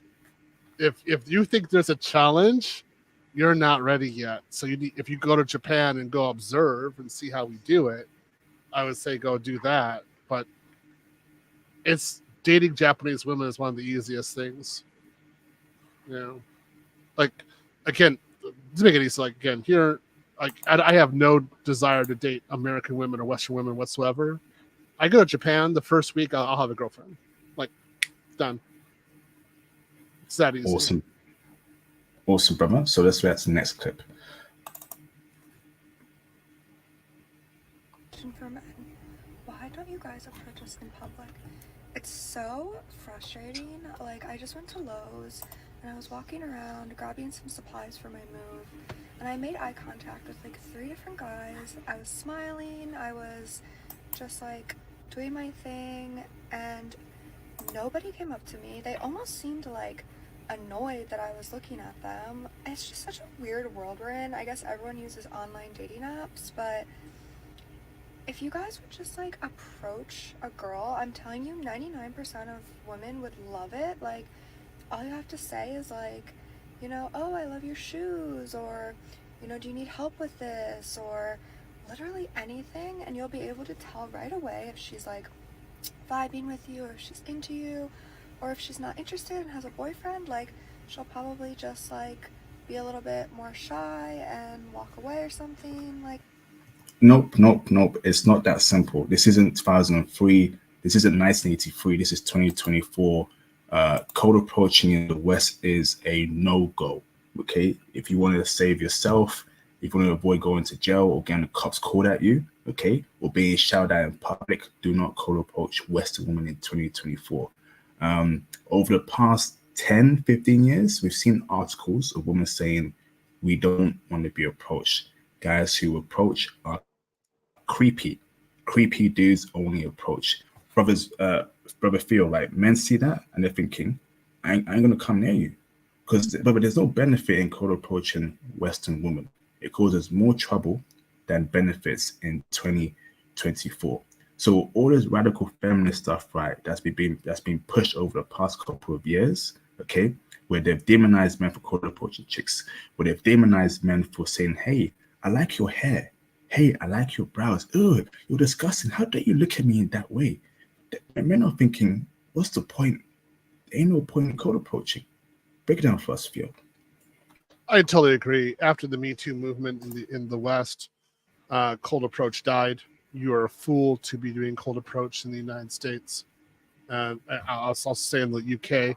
I mean, even asking someone for help. I wouldn't ask a Western woman for help. Wouldn't do anything. Zero. I don't know why you even talk to them at this point. It's that bad. I remember before this radical craziness that they have, I mean, I would tell women, you know, I would look them in the eye and say, yeah, you've got this nice, you've got that nice, you've got nice hair today. Oh, just something politeful, just to be nice to them. I wasn't hitting on them necessarily. I was just being kind because it's what my parents taught me to do. Now, are you kidding me? Nothing. Zero. You gotta be foolish. There's no way. But I want to say, in Japan, Korea, Thailand, Philippines, you can say that. You can look at a girl and say, "Oh, gokutsu wa sugoku kakuyo." Your shoes look cool. She'll be like, ah. She'll be so happy about that. Your hair is so beautiful today. You can say things like that in Japan, and they'll be like all down with it. And especially if you're confident and you're not even hitting on her, you're just going and doing your thing. Those girls remember what you said, and it breaks down a lot of walls with them. Guys, Go to Asia and cold approach. Go to South America and cold approach. It's so easy to do. These women, they're getting what they want and they deserve. What you're seeing right now, this is it. They've basically militarized marriage, love, and happiness against men. So they're going to get what they deserve in the end, which is dying alone with a dog while we're out enjoying ourselves. I remember I was in Japan last year, right? And I cold approached this dying Japanese chick, right? And I said to her, right, I like your shirt. I like your top. Oh, arigato. And feel right. On that same day, on that same hour, I went on a date with her brother. Never in my life, brother, have I cold approached a chick, right? And on the same day, within that instant, had a coffee date with her. Yeah. So, brothers, when you go abroad and you cold approach, it's easy mode. You're living life on easy mode. I'm telling you, brothers, do not cold approach in the West. Save your cold approach energy when you go abroad. It definitely works abroad. I like your shoes. I like your shirt. I like your skirt. Women will go crazy over that. In the right field. Yeah, I definitely agree with you. Just say to them, just say, know you're Japanese well, and just say those things to her, and she's really going to remember it. You can say things like about her eyes, that her eyes are very beautiful, and just say something kind of mesmerizing about it, and just say it to her and just keep on going.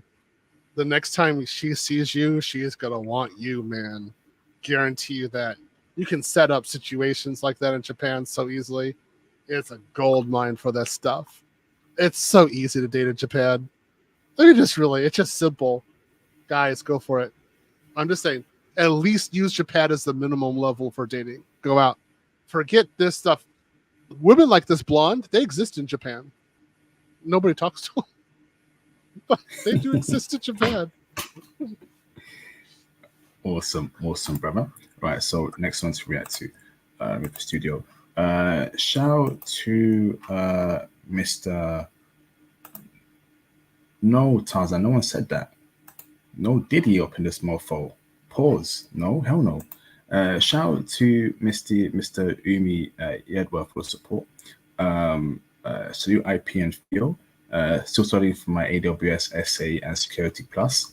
Tuning in and seeing brothers off the plantation and living their best lives keeps me motivated. Well done, Mr. Umi Yadwa. Keep on pushing forward. Any words of advice for Umi, Mr. Theo? Well, good for the AWS SAA. At least he's doing one test correctly. Go inside the group and keep on studying AWS. You'll be fine. I'm sure you'll make it. You're going to be all right, brother. Okay, awesome. All right, so next one to react to. All right, so you're going to love this one, Theo. So actually, the next two you're going to love, actually. But hold on. Let's do this one. So. Two guys. So I'm about. Wow. So I'm about to get railed by two guys, which is something I do quite often, if I'm honest with myself. And while I'm waiting for them to get here, I was just thinking, I'm on pace to hit 365 bodies in 365 days. And last year, I was excited when I hit 300 in a year. But then this leaves me to think, what am I going to do next year? 500? 600? I'm an ambitious woman. I need to make sure that I'm always striving for greatness. I need to be chasing bigger and better numbers and always surpassing my limits. When I see women confess their sins like this, Theo, right? Every day I thank God for the internet. I thank, God for the creation of the internet, that the internet exists, because the internet has exposed how modern women do things. But before the internet, Theo, it was very rare to notice someone doing this, right? Now, but with the internet and social media, women are telling on themselves, right? So brothers can see just how horrendous modern women are and how they move with body count and sleeping around. Why on earth would you wife a chick like that? And you know what, right? Unfortunately, there's going to be one guy, one unlucky guy, right? Who's going to wife up this chick. He might not, and he has no idea that she has a history like this. Or maybe he knows. Maybe he's a freak like that. Okay, but let's say he has no idea, right? Okay, that's just disgusting, bruv. And this is why we have our passports. This is why we have our passport, brothers. Because this kind of nonsense, I'm not saying it's impossible to find abroad, but it is less likely to come across chicks that behave like this when you go abroad. You know? It's filthiness, brothers. You know? So when you see this right, how could you not get your passport? Break it down for us, Theo. This is so bad. I need to go get a penicillin shot. I'm serious. I need to get some, like, I don't know, some inoculation. I'm just even looking at it. It is so bad. Guys, this is a walking advertisement for Passport Bros. You're exactly correct, IP. The internet has allowed women to expose themselves, and we are seeing who they are, and we don't like them. And I think that's one of the biggest conclusions. The women don't understand it yet. There's a lot of guys who don't like these chicas, who are looking at them and saying, what you're doing is unacceptable, and we don't like it at all. We don't approve. And we have every right to say that we don't approve, because this is disgusting. Guys, get your passport. Do be like a black Muslim in the chat, man. Go abroad. Go to Morocco. Get your wife. Do something else. Don't stick around for this. Man, I've never meet a freak like this. I mean, I see some crazy girls in Japan. I don't see anything like this, man. This is some nasty. This is nasty. This is degenerate behavior. She's nasty. I'm like, what is wrong with you? Your ability to make a choice, your decision tree process. What is it? What's wrong with you? I'm serious, man. This is bad. This isn't just SYSBM. This is just like, get the heck out of the West. All of us. All the Western men. Let's get on the airplane. All right? So guys, don't stick around. And for the guys who don't want to be Passport Bros, this is your future wife. Enjoy. Facts, absolute facts. Get your passport, brothers. Get your passport, please. Please, please, please, please. Oh. Okay. All right. Oh my goodness. Man, I don't know. I think I might have some penicillin in the other room. I'm thinking about taking a little shot real quick. Maybe I caught something from that. Maybe I got an STD. Are you worried about that too, man? I don't know. I'm scared. But I've just sprayed some antibacterial detergent on my laptop screen, so I'm good here. I'm might have to show over it. I need some bleach. Not to be white, but to sanitize myself after that woman. All right, so next one to react to. Oh, Theo, this chick over here. Theo, you're gonna go crazy, brother. Let's break it down.福島ラリサ20自己紹介してください。福島ラリサ21歳。日本生まれ日本育ちのブラジル人、三重県出身です。日本でブラジル人として生まれ育つ、どういう経験がある？もう親も友達もみんなブラジル人で、一切日本語とか喋ることなかったんですけど、それで17歳くらいから日本人の友達とか作って、やっとネイティブに日本語喋れるようになりました。私ずっと日本なんですけど、やっぱ外国人としか見られてない部分があって、ビザとかいつも更新しなきゃいけないとかのがめっちゃ不便ですね。日本で生まれて日本で育っても国籍はブラジル、それは関係なく日本にはなれないって感じです。ポルトガル語で自己紹介とかしてもらえますか？ Oi, meu nome é Larissa Fukushima, tenho 21 anos e moro em Tóquio. Lord have mercy, brothers. Flipping heck, brothers. You just saw a Japanese Brazilian chick. Now, obviously, you know me. I'm not a tattoo guy. Okay, I'm not a tattoo guy. Okay, it's unfortunate I have a lot of tattoos, but ignore the tattoos for the competition only, brothers. Look at the body, look at the face, look at the way she's talking, the softness of her voice. This is how Brazilian Japanese chicks are moving, and that's what they pack. This is why we are passport bros. Brother, I will never come across a woman like this in the UK. I'm sure few women in America too. But when you're in Japan, when you're in Brazil and Sao Paulo, when you're in Tokyo, Japan, you're gonna see Brazilian Japanese chicks. Theo, this is if you're looking at her right now, Theo, that's just incredible, Theo. Break it down for us, Theo. Damn. Yeah, but she grew up in Mie, Ken. That's the middle of nowhere, man. Like the Shinkansen goes its fastest through that section. Yeah, and she's beautiful. I mean, of course, she's beautiful. It's hard for me to tell if she's Japanese Brazilian or she's just Brazilian. She looks a little bit more Japanese Brazilian. She looks like 25% Japanese, 75% Brazilian, somewhere around there. Hard to tell. I can't. You're seeing a better representation of her than we're seeing on the screen. I would. Yeah, there are women like this in Japan. Seriously. Yeah, you can. They're there. They're available to date. Go for it. This is the kind of woman I could see myself dating when I go back. Probably something like this. Yeah. Phil, I've got a very important question for you, right? And Phil, this question here, Phil, is probably the most important question in the history of mankind, Phil, okay? Oh, no. Phil, this question here, Phil, right, can stop a meteorite from destroying planet Earth, Phil. Phil, but this question is so powerful and pure, it can turn water into wine and vice versa. But this question is so potent and so saturating, it can cause a tsunami, brother, and an earthquake, brother, okay? Or it could possibly erupt a volcano. Brother, are Brazilian Japanese chicks, brother, checking heavy for brothers, Theo? They're I wouldn't say necessarily heavy. They are checking, though. Okay. Yeah, you definitely have an opportunity with them. When I was in Brazil, the Japanese Brazilian girls were the ones who were the most aggressive with me. So there's definite, a normal date would be something like this. Yeah, there's plenty of them there. Yeah, but you got to know where to go. You're not going to see a lot of these in Tokyo. Yokohama, that's where the start is with this. So yeah, So they're more in the countryside because around Tokyo, Toyota manufacturing facilities, there's by far more Japanese Brazilians out there.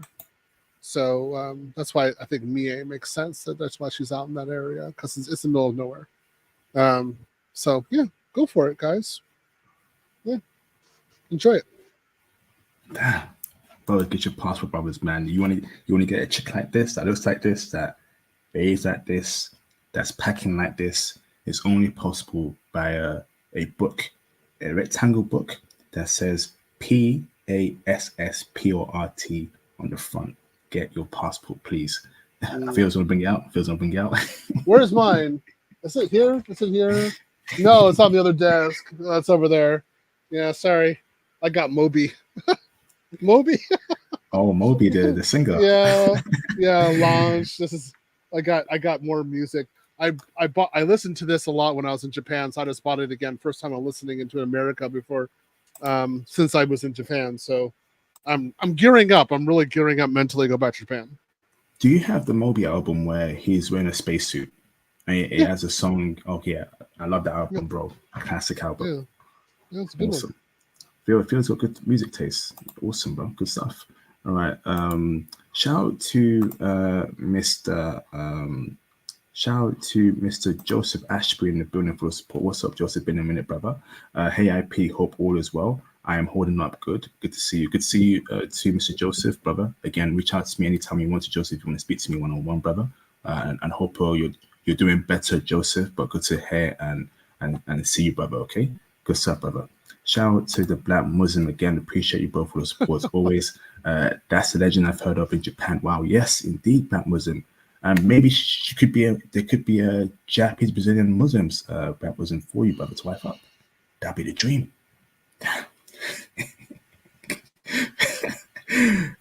I'm sure there is Theo, right? Japanese Brazilian Muslims. Oh no, no. No. I'll let that one go. I'm not gonna. or let's say that religion in Japan is a delicate topic, so I'll just let that go for now. I mean, Fair enough, bro. If inshallah, it'll happen. That's also. Yeah, we need a lot more Christian Japanese chicks and Muslim Japanese chicks, and hopefully by 2025 that happens. I'll tell you why in the future video. I think Theo knows what I'm going to say, but let's get to reacting. Okay. Has done to women. What do you think feminism has done to women? You know, sometimes I feel like it's rotted our minds. We wanted to fight for equality, which I feel like we're not completely there yet, but we went ahead and said like, okay, like we want to be the people working the 9-to-5s. We want to be the breadwinners. I feel like feminism, like even just like identifying with that word, I feel like has a negative connotation towards it. So When you think of a feminist, what do you think of? women trying to prove that they're better than men. How do they do that? Is it an attitude? A bit of entitlement for sure, and I can admit this. Like you know, like if a guy wants to take me out on a date, he better, you know, be picking me up, taking me to a nice place, have the plan ready. You know, I just need to show up and be pretty. But that doesn't sound feminine. That sounds feminine. There's a difference between being feminine and being a feminist. Exactly. What's that difference? Some people have a POV of a feminist as like someone, again, who's like a sex worker and can have like 100 bodies and like can go do whatever she wants and like disregard men and like hate all men and think that they're better than them. But in my POV, again, it's not like that at all. It's just, you know, being able to really step into your femininity, let yourself be taken care of, and still, you know, pursue your passions, all of that stuff. Phil, break it down for us, Phil. What's your thoughts here in this clip? This is the kind of woman you will forget about 100% when you become a passport bro. You will forget that she exists. You won't even listen to this crap. It won't even make sense because the women in other country are so feminine and traditional. They will make this woman look like a clown. So guys, get your passports.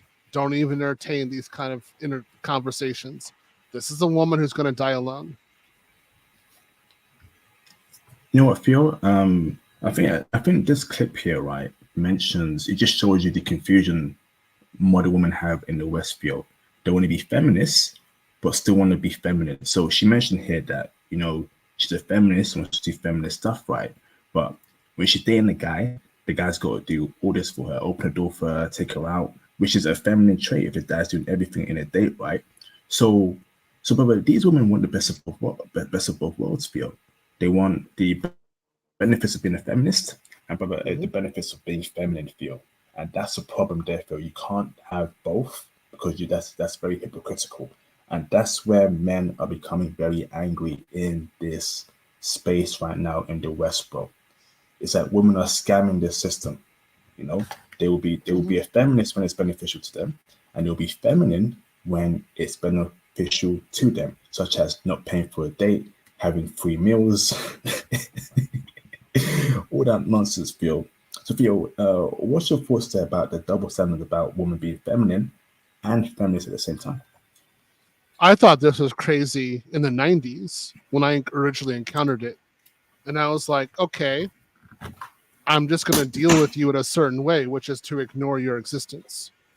That's the easiest way of dealing with it. And then date a Japanese woman. When that happens, why would you even care what she said?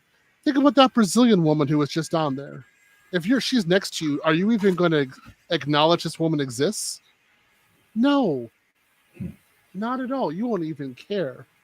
So guys, get it. I mean, get the woman who understands who she is and has no problem with it, and she's not a feminist at all. One of the things I love about Japanese women, they are hardcore feminine. They are not feminists at all. Barely anything in there. They are feminine. They expect you to be a man and you to be masculine. It's one thing I love about them because it makes you more masculine. It draws your masculinity out. Wonderful thing. Same kind of, this kind of woman just makes you like, what the hell is going on? You don't know what's going on. So, guys, get your passport. Forget she exists. Absolute facts. Shout out to Mr. The Black Muslim for support. Thank you, brother. After I got married in Morocco, I felt that way when I came back and seeing these men arguing with women. Like I'm like, it's time for us to build enough arguing with them. Yes, indeed, bro. Yes, indeed. What's your thoughts on that particular comment? No, I agree with Black Muslim. It's just I don't understand why they even argue. I mean, when I came back to America, I think it was good for me to learn to argue and to actually engage in the conversation just for myself from an intellectual point of view. It's actually been rather refreshing, but I never considered any of these broads to be marriage material. That's for sure. This was not going to happen. I'm going back abroad. That's just, there's plenty of wonderful women on the other side of immigration. Why would you even consider dating in the West? It doesn't make sense. It just doesn't. It does. Can you imagine us saying, "Well, I'm black right now, but I'm going to be white I'm going to be white for a while." What? What are you talking about? Well, my white side just came out, so this is going to happen. But then my black side has got to be, adhered to and addressed. And if you don't if you don't listen to me, you're racist. People be looking at us like we're crazy. Like we're like, what are you talking about? Go get to go to mental hospital. That's how I feel with these Western broads. So, guys, get your passport, leave. Awesome. All right, so next one to react to, present a video file. So let's react to, this one over here, Theo. Mm-hmm. グリーンフラグを教えてください。運動してる時になんか腕まくりしてここの筋肉見えたら、あーみたいな。それだったらなんていうの腕の血管っていうのがなんかめっちゃかっこいいなって。腕の血管？いや筋肉。いやじゃあ書いてる時とかにこの辺のなんていうの血管が浮き出てる人がめっちゃなんかかっけえと思います。キャーってなる。キャーってなる。One more time for culture. One more time. グリーンフラグを教えてください。運動してる時になんか腕まくりしてここの筋肉見えたら、あーみたいな。それだったらなんていうの腕の血管っていうのがなんかめっちゃかっこいいなって。腕の血管？いや筋肉。いやじゃあ書いてる時とかにこの辺のなんていうの血管が浮き出てる人がめっちゃなんかかっけえと思います。キャーってなる。キャーってなる。So essentially, right, these two Japanese women have given their preferences to what they find attractive in the guy feel. One of them said muscles, and one of them said veins on the guy's arms. Theo, what race of men are known for having muscles and veins on the arms, Theo? It starts with B and ends with K, black. Okay, black men. Brother, this is code word for they want brothers. Okay? But this is why I feel I got this idea, Theo, right? Okay? I want to get, brother, 1 million black men, Theo, over to Japan by 2025 to ensure that women that want muscular men, they get that in a brother. Break it down first, Theo. Is that possible? And what's your thoughts on this comment? Well, I mean, there are Japanese guys who have well-developed arms. They have muscles too. I remember exercising with them. They're built as well. But the real thing that you need to be addressing is that when they took a poll of high school girls in Japan, it was discovered that 89% of them wanted to date a foreigner. And if it's 89%, when they say foreigner, that's Westerner. Well, black men are very much a part of that. So that's the real number. That's where the girls are going for it. So most girls would love to have a foreign boyfriend, especially in Japan. Yeah, without a doubt. So there's plenty of them who want to date you. Go for it, guys. Go for it, man. It just appears that, brother, is Japan, brother, the black man's true home? Brother, it just feels like, Theo, right? Like, Japan is calling out for brothers. Come over here, black men. Come here. We want black men. We want you over here. Come, black men. Come, black men. Brother, is Japan the black man's true home on planet Earth? My brother, keep it as that, brother. Is it? Could it be, brother? Could it be our long lost home? I would say Japan is the home for educated people, particularly educated men who are career and family oriented. In that place, oh yeah, Japan. So it's not just black men; it's also white, Arab, Indian, Persian, Mongolian, Chinese. They all do well in Japan. That's what I say. But if they're family oriented, goal oriented, they're serious. They actually want to do something in life. They want to achieve something in life. If you're a Pookie, you're not going to make it in Japan. If you're trailer trash, you're not going to make it in Japan. Right? If you're an extremist, you're not going to make it in Japan. But if you're down, if you're kind of cool, you'll make it. Educated black Englishmen do very well in Japan. What can I say? Awesome. Great breakdown there. So next clip to react to, move from studio. Right, so present video file. Right, so let's react to, so a couple things happen in the UK, brother. Okay. Want to be caught. These are the places that you don't want to be caught out at night. What? What the hell? Yo, it's calm, yo, it's calm, bro. Bro, it's calm. What do you mean? What the fuck are you doing? Bro, I'm just filming, bro. I'm just filming. I'm filming, bro. Bro, I'm not a guy, bro. I'm not a GM, but I'm not a GM. One more time. These are the places that you don't want to be caught out at night. What? What the hell?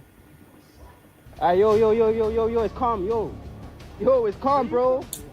Bro, it's calm. What do you mean? What the fuck are you doing? Bro, I'm just filming, bro. I'm just filming. I'm filming, bro. Bro, I'm not a guy, bro. I'm not a GM, but I'm not a GM. So that right there, Mr. Theo Waff, is the UK. I think that is like London, okay? Some of y'all brothers feel like London or the UK is all about tea, biscuits, crumpets, apple pie, and having dinner with the Queen, or the King, right? Every 2 weeks. It ain't like that, okay? There are some spots in the UK that you want to avoid as a passport bro, or you're traveling through, okay? It's not all sweets and chocolate over in the UK, okay? It ain't that way, brothers. Some of y'all, just because we have an accent, because I sound like this, it don't mean that UK is some sort of, kind fairy tale place. It can get deep over there. You go to the wrong place, you may not come out there again. Okay, you go to the wrong place, you may get beaten up. Break it down for us, Theo. You've been there, right? You know it's not some sort of fairy tale land. Break it down. Oh, you have to worry about a lot of sections in London, and then I don't know what the outer regions of London. There are places where you have to really worry. And I'm a pretty big guy. I'm pretty strong. I don't play with that, because you get 2 or 3 of those guys, I'm dead. I can't take them on. They're too fast. And this kind of stuff is there. So these kind of guys wouldn't do well in Japan. When you go travel abroad, especially if you're going into London, you have to worry about this. This is an issue. London is great if you're in the central London and you're in a nice hotel next to a park. You're a rich area. Oh yeah, look, those, it's charming. These areas, I'd be horrified, straight out horrified. There are pubs in London. You go out at like 1 o'clock in the morning, you better pray for your life. I mean, really, you gotta please don't hurt me, please. I'm not nothing. Let me go home. You're like, what's wrong with you? And it's been this way for a long time. It ain't nothing new. So, yeah. It's another reason to use your passport to leave. What can I say?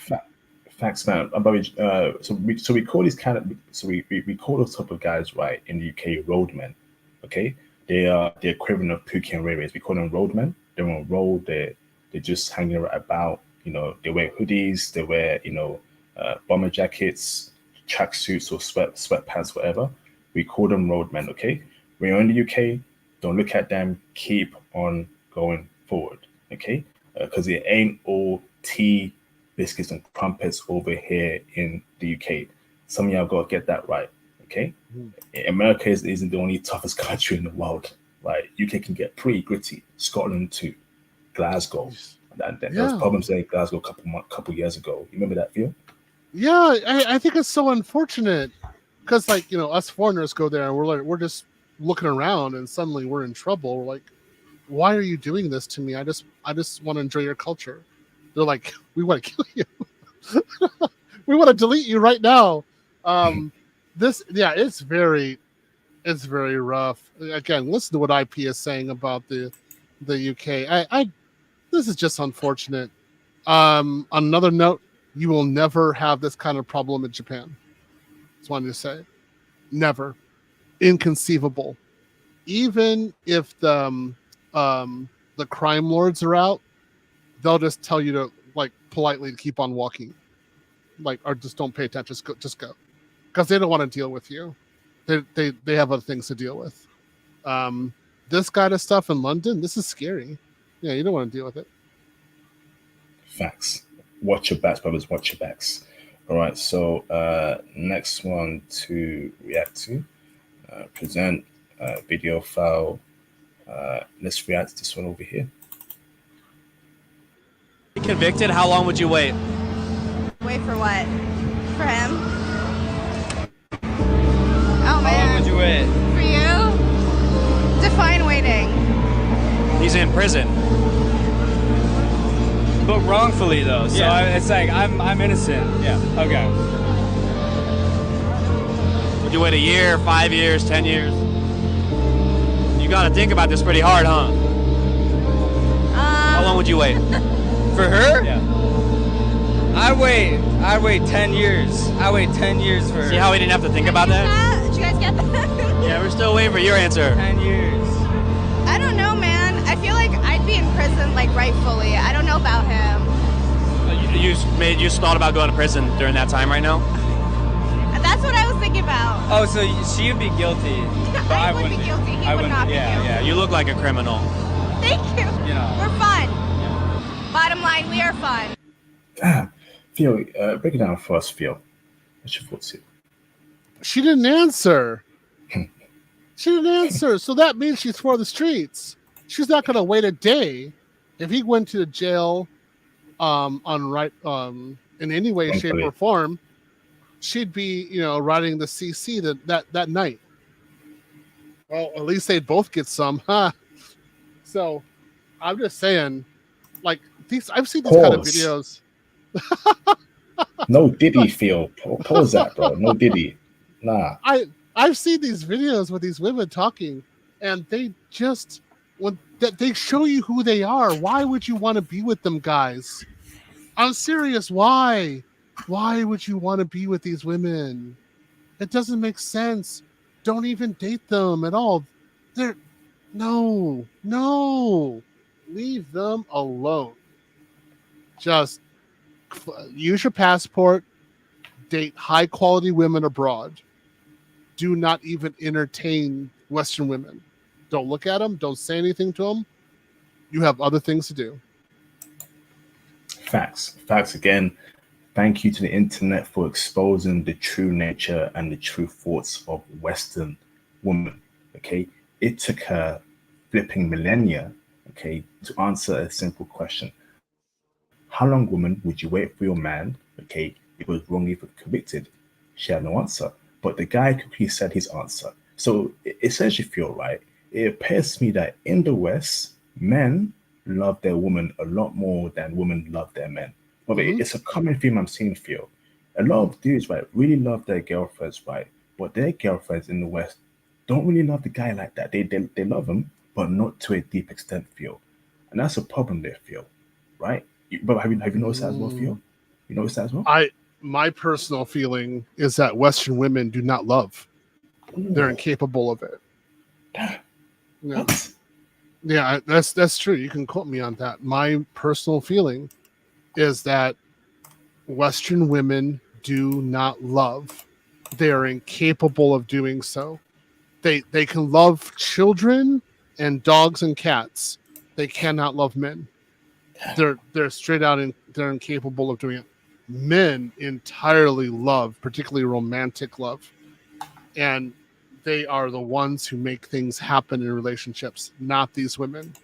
So if you want a woman to actually love you, get your passport and leave the West. You will never be loved by a woman in the West. Forget it. You'll think it's like when I was in relationships in the West. Oh yeah, it's so great. I was doing everything. I was literally doing. I was the engine. I didn't understand. I was simping the entire time. When I look back, I was like, oh, I feel so sorry for you. I feel so sorry for myself that I actually did it this way. So yeah, Western women, they don't contribute. They don't contribute to relationships. They only take. They use. They are, as far as I'm concerned, they are to be avoided. They're capable of loving a man whatsoever. Facts, absolute facts.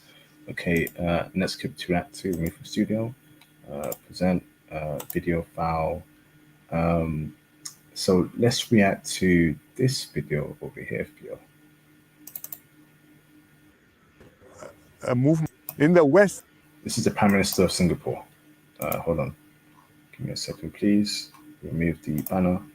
Let's react. In the West, they got a movement called wokeness, where you are super sensitive about other people's issues, and you become hypersensitive when other people somehow or other say things or mention things or refer to you without the respect which you or your super subgroup feel you are entitled to. It leads to very extreme attitudes and social norms, particularly in some academic institutions, universities. You talk about safe spaces, you talk about appropriate pronouns, you talk about... I'm about to say something which may be offensive to you. If you don't want to hear it, perhaps you'd like to leave now. And life becomes very burdensome. And I don't think we want to go in that direction. It does not make us a more resilient, cohesive society with a strong sense of solidarity. We must be more robust. That is a fantastic quote by the Prime Minister or former Prime Minister of Singapore. And that tells me that's a country that brothers should be going to. You want to target countries that push back actively against woke culture. The things that are currently destroying the West right now, Singapore wants no part of it. Okay? So this guy over here, right, he's letting y'all know that that's not flying in his country. And that's how every other leader of every other foreign country should be thinking. Do not allow Western culture and its nonsense to destroy your society the same way it's destroyed Western society, brother. What's your thoughts on this comment here, Theo? I agree 100%. I agree with the Chinese and the Russians for cracking down on woke culture and removing it from their lands. This is 100% correct. This is what you're supposed to be doing. I agree with Muslim countries for doing the same thing. Woke culture is destructive. It's counterintuitive to the progress of the culture as a whole, and should not be. Oh, there should be guardrails to it. This is wacky what we have right now. So this Prime Minister, is entirely correct. I 100% agree with him. Awesome, Theo. So, brother, you've been in Singapore yourself, right, Theo? Theo, is Singapore a passport bros hub, brother? So, brother, essentially, right, for me, and for IT specifically, and are the women in Singapore checking for brothers? And is it a conservative nation for brothers to live there conservatively, brother? Break it down for us, Theo. Your thoughts on it. Yeah, it's definitely conservative. I don't know whether or not, I mean, I wouldn't necessarily, of course, I mean, I had 2 girls in Singapore. It's easy enough to date. They're not so much of a brother per se. I don't know. It's hard to explain. Race doesn't really matter there in a way. It's who you are as a person is by far more important. So yeah, if you wanted to go there, if they have a digital nomad, you're not going to work there. That's for sure. It'd be very hard to get a job in Singapore. But if you get a digital nomad visa, if they have it, that'd be a good place to be there for a while. It is very conservative. It has a lot of rules. It's strict, but it's also a very beautiful country. Awesome. Shout out Singapore for keeping it, standing on business. No, that's the word there, Phil. Singapore standing on business, man. Standing on business. Well done there, Singapore. Fantastic, man. Push back against woke culture. Awesome. All right, Theo, got a few more clips. Let's run through it before you drop off, Theo. How does that sound? Sure. Okay, awesome. All right, remove from studio. All right, present video file. So let's react to this one over here, Theo. Make to be with you. How much does a man have to make to be with you? That's between me and my man. Okay, but I mean your man is watching. Like I said, that's between me and my man. It don't matter how much you make. It don't matter at all? Listen, if me and my man have established that we gonna be together and we gonna be loyal, then what he make don't matter, because at the end of the day, it's both of us. So if we ain't making shit that month, that year, then that's on us. So at what age do you feel like a man should have like life kind of together? We're constantly growing and evolving. So whenever God feels like he completed his will, that's when you'll have everything you desire. Thank you. Wow. So not normally do we see women with that thinking, brother, where they don't want everything, right? They're not, demanding too much for the men. They're on the man's plan. Brother, is there a huge awakening happening in the West right now? Hold on, Phil. Should we stop being passport bros? And should we now stay in the West, brother, and deal with West women like her, Theo? Is that possible? Or is she a diamond in the dirt, brother? I don't see... I see her as being antagonistic towards men, to be honest. I see her as somebody who is saying this right now so that she can avoid a confrontation, possibly. But she's not saying anything to the benefit of her man at all. She's not saying, like, I follow my man, I look at my man's leadership, and what he thinks is best for us is the way that I'm going to go. She doesn't say anything like that. No. So I don't really see... I see this as her just being quiet because she wants to wear the pants in a relationship. Wow. Okay, Theo. So brother, if West women, brother, start thinking like her on a mass scale, it doesn't matter what happens. We still got to be passport bros, right? Because it's over, Theo. We reached a point of no return. Like in the Bible, right? You can't look back or you might turn to a stone. Yeah, I agree. I would... So, like, if that kind of woman, again, in Japan, she were talking like that, nobody would be paying attention. Because it's inappropriate.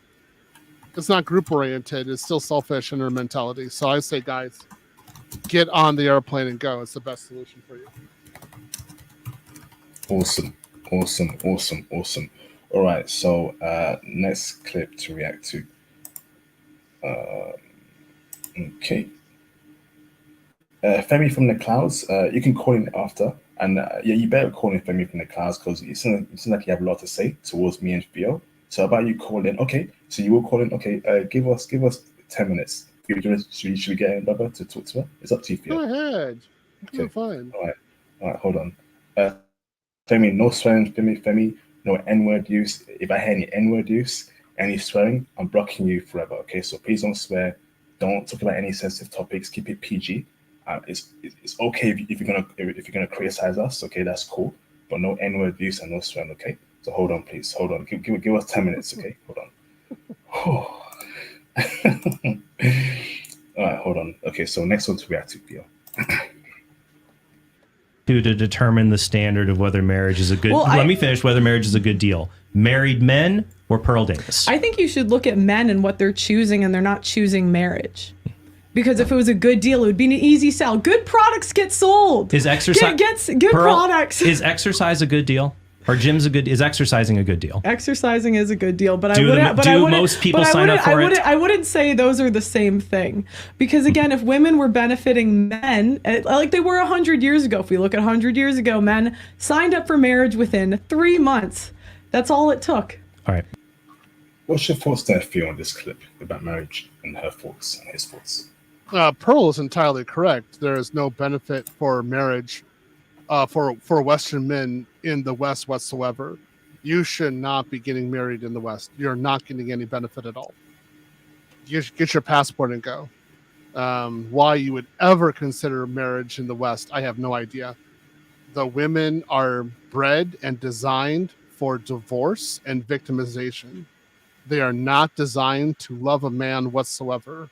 They're designed for being CC writers and anything except for loving companions who want to make children inside of a family with the father, with their husband, and make a strong, functional family unit. That is not what they're doing. So again, 100% agree with Pearl. Get your passport, leave. Leave. The Western women can be there with Pookie, Ray Ray, Chad, Tyrone, and some cats. For you, you're telling me, right, for your Western culture incentivizes and subtly encourages women to divorce when it's ready. Once she's finessed the guy, once she's had her plan set in stage, okay, divorce the guy, brother. Is that what you're saying, Theo? That's a very powerful statement there, Theo. Break it down for us. Mm-hmm. Yeah, see, basically, you see in the West, you have this continual pattern of getting she gets 2 kids and then immediately divorces, takes the guy's 50% and destroys the family unit. And then she goes around and saying that he was a narcissist or blah, blah, blah, blah, blah. The only way of solving this problem is for Western men not to date Western women. You notice that they don't have men from other countries in the world trying to date Western women. It's because they don't want low-quality women. They have high-quality women at home. Why would they downgrade their women quality by going to the West? So this is entirely correct. The women have a playbook in the West to destroy men through marriage. They militarized their marriage and relationships to destroy men. Do not engage in relationships with them whatsoever. Leave them be. Don't engage. Facts. Absolute facts. Get your passport, brothers. Get your passport. Okay, so 2 more clips. Remove, present, video file. Okay, so let's react to this one over here. Okay.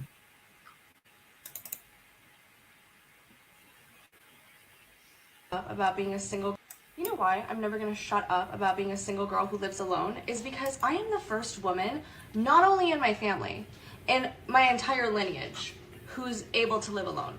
My mom was never able to live alone. Her mom was never able to live alone. Her mom was never able to live alone.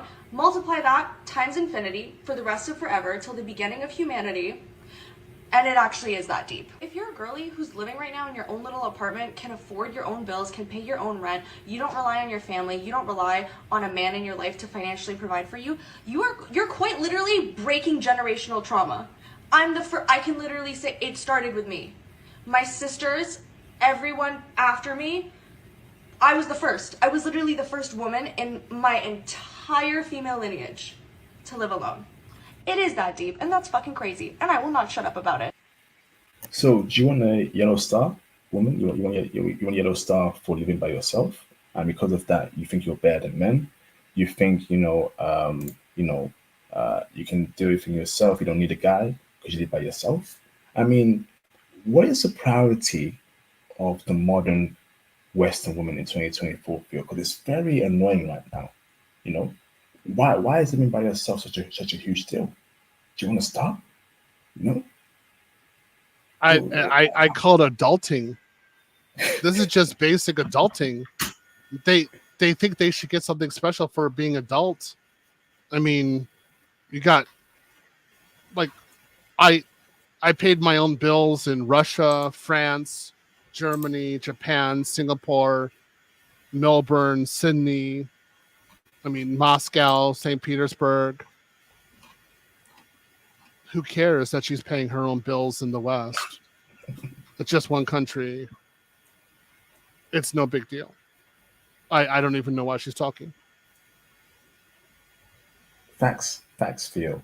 Tell me when you've, when you can actually build corporations or when you earn your salary as a woman. Okay, then you can start talking that big talk. But paying for your own apartment, what you want to start, and because of that, you feel like you're better than men, or you ain't got to date an average guy, or a guy's got own a 5-bedroom house right now because you have your own apartment. You notice that the more independent women become, right, the more the dating scene becomes more jacked up. The more they have these crazy requirements, the more they think that they're superheroes. It's pointless, Theo. Do we really want to be dating with women like this, but in the West? I don't know. They think they're huge. There are millions of single Japanese women who pay their rent in Japan. They don't go on television, like they don't go on social media like this. They just go about their lives. I never thought it was something special for me to pay my own bills. Never. That's just what you do. So when these Western women come on and start talking this way, I think it just exposes them as being weak and not really having any discipline. I mean, how many Brazilian women pay their own bills? How many Colombian? It's quite a number. So why does this Western woman think that she's so great? It's nothing. So I just shake my head at it. I don't even know. Facts, Theo. Absolute facts. Okay, so Theo, thank you for your time, Theo. I'm gonna get Femi in, Theo. So Theo, if you wanna jump anytime you want to, brother, that's entirely up to you. Let me read the super chats. I'll engage with Femi. Okay. Yeah, it's kind of be fun to engage with a woman who's destined to die alone. So let's have a little bit of fun with her. All right, so Femi, can you call in right now, Femi? Okay, okay, Femi. All right, call in, Femi. The link is in the chat. Shoot me a link. Call in, Femi. If you want to, criticize us. You got a problem with passport bros. You got a problem with men seeking to better themselves. How can you be a woman and have a problem with men looking to better themselves in life? It's weird. Well, it's I think Femi should come on here and show why passport bros need to use their passports. Nobody can promote passport bros as well as women can. So I'm thinking, hey, Femi, why don't you make 60 or 70 more passport bros tonight? Come on. And let's have it, because we want even more black men in particular to leave the West and go abroad where they're actually respected and loved and celebrated. This will not be possible with you. What's possible with you is only going to be baby deletion. So come on, Femi. I've got Femi in the background. Let me bring in Femi right now. What's going on, Femi? How you doing? Hey, how you doing? What's his name? I'm doing. So I'm International Passport, and that's Theo in the chat. Hey, Theo, are you a heterosexual man? Do you like men? Yeah, I like women, and because I like women, I use my passport. Do you know what a woman is? I'm sorry, you don't talk. Femi, do you know what a woman is? I'm from Atlanta, and I've been around a lot of your type. So no, you haven't been along my type, because my type is usually a passport. Okay, you're bro. being sassy right now. I'm asking you. I'm being however I want to be. If you don't like it, you can go to hell. No, baby, God loves me. No, God did not love you. Hey, if you're going to keep putting me on mute, I'm a drop down. If you don't like the questions, you have to be if you don't like the situation, you can go back to the streets where you belong. I asked you, when is the last time, have you ever been with a man in your life? Have you ever been with a man in your life? My man in the bed right now. I asked you, have you been with a man? No, I don't think so. Straight. Femi, he's straight. So Femi, can you ask us about baby, you can't tell me if this man is straight or not. Femi, I'm very straight. Sorry, your Hitachi does not qualify as a man. Let's just admit it. You've never been with a man because men have higher quality. You're with a Pookie at best. That's all you're with. Pookie. No, sir. no Sir. self-respecting man is going to be with a ratchet strag like you. Got it? Sir. You Have are you been going with any to men in your die life? alone. Have you That's been what you're with going to be doing. Is you're going to be dying alone.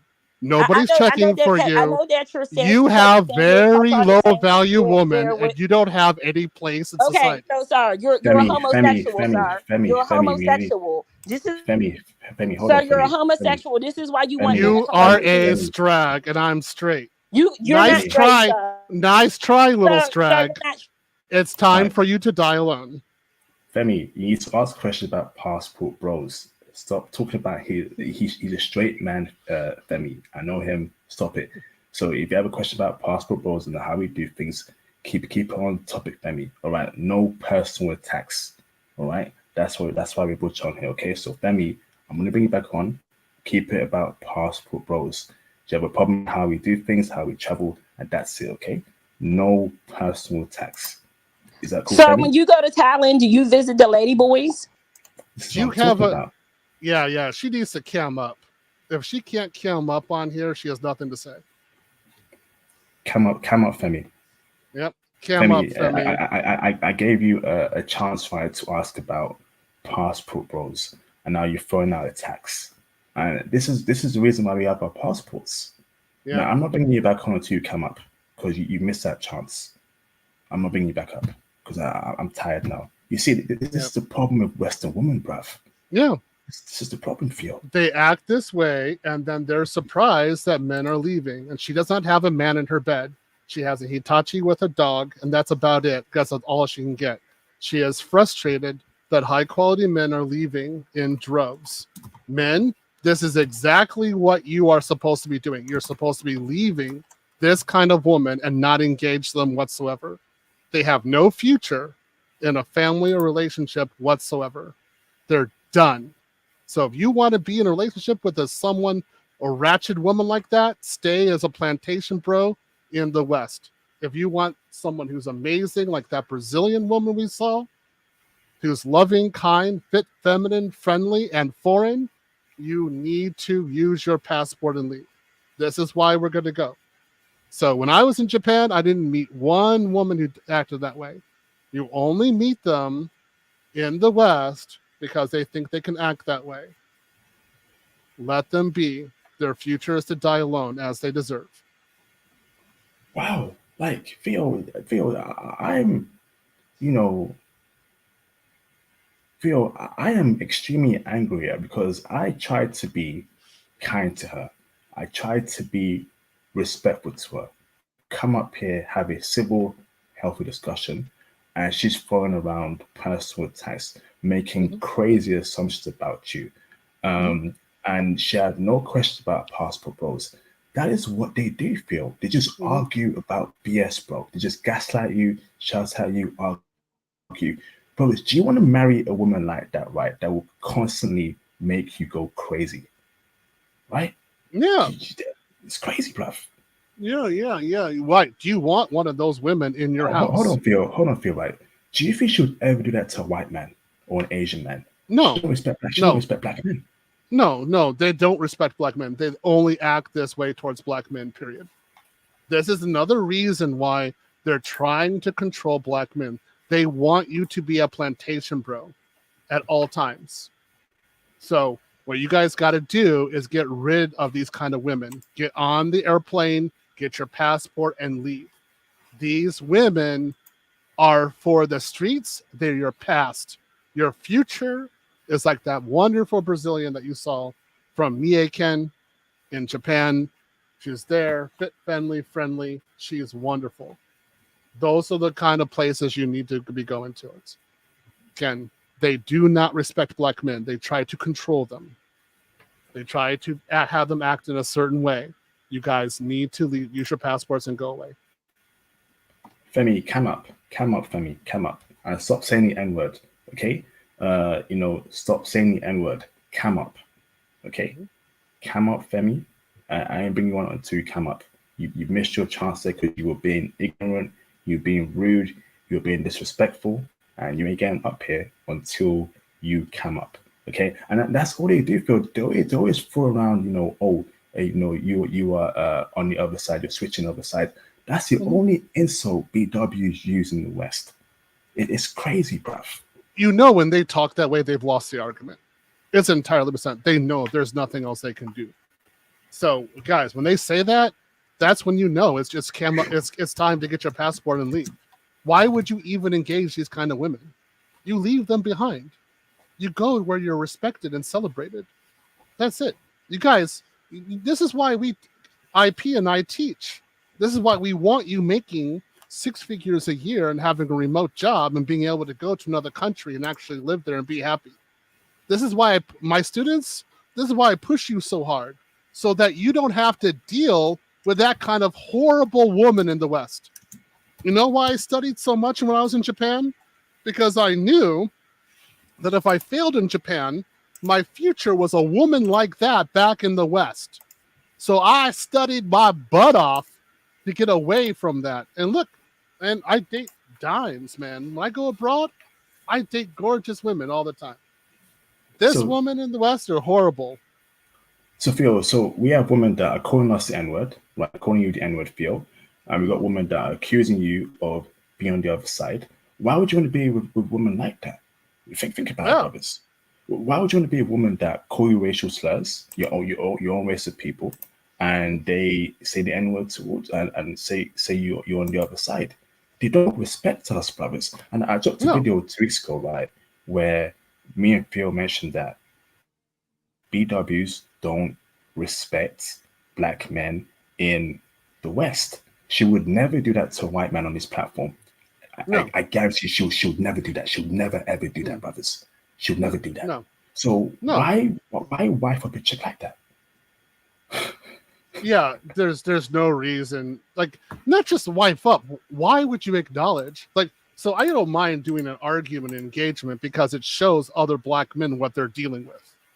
It shows guys, like, do you want to be here with these kinds of women or do you want to be abroad? Personally, I'd rather be abroad. So that's about it. But you don't want to wife up one of these. No. And again, she says that there's a man in her bed. There's no man in her bed. No, man. Men don't tolerate this kind of crap. Femi, you ain't coming up here until you come up. You're gonna keep coming on. I'm gonna keep kicking you out. You need to come up or it ain't happening. Okay? All right, so Theo, sorry for your time, Theo. No, I can continue a little bit. I'm feeling a little good right now, so it kind of energized me. Something that Obsidian and the guys in the Black Manosphere know is that when these kind of things happen, I usually get into good form.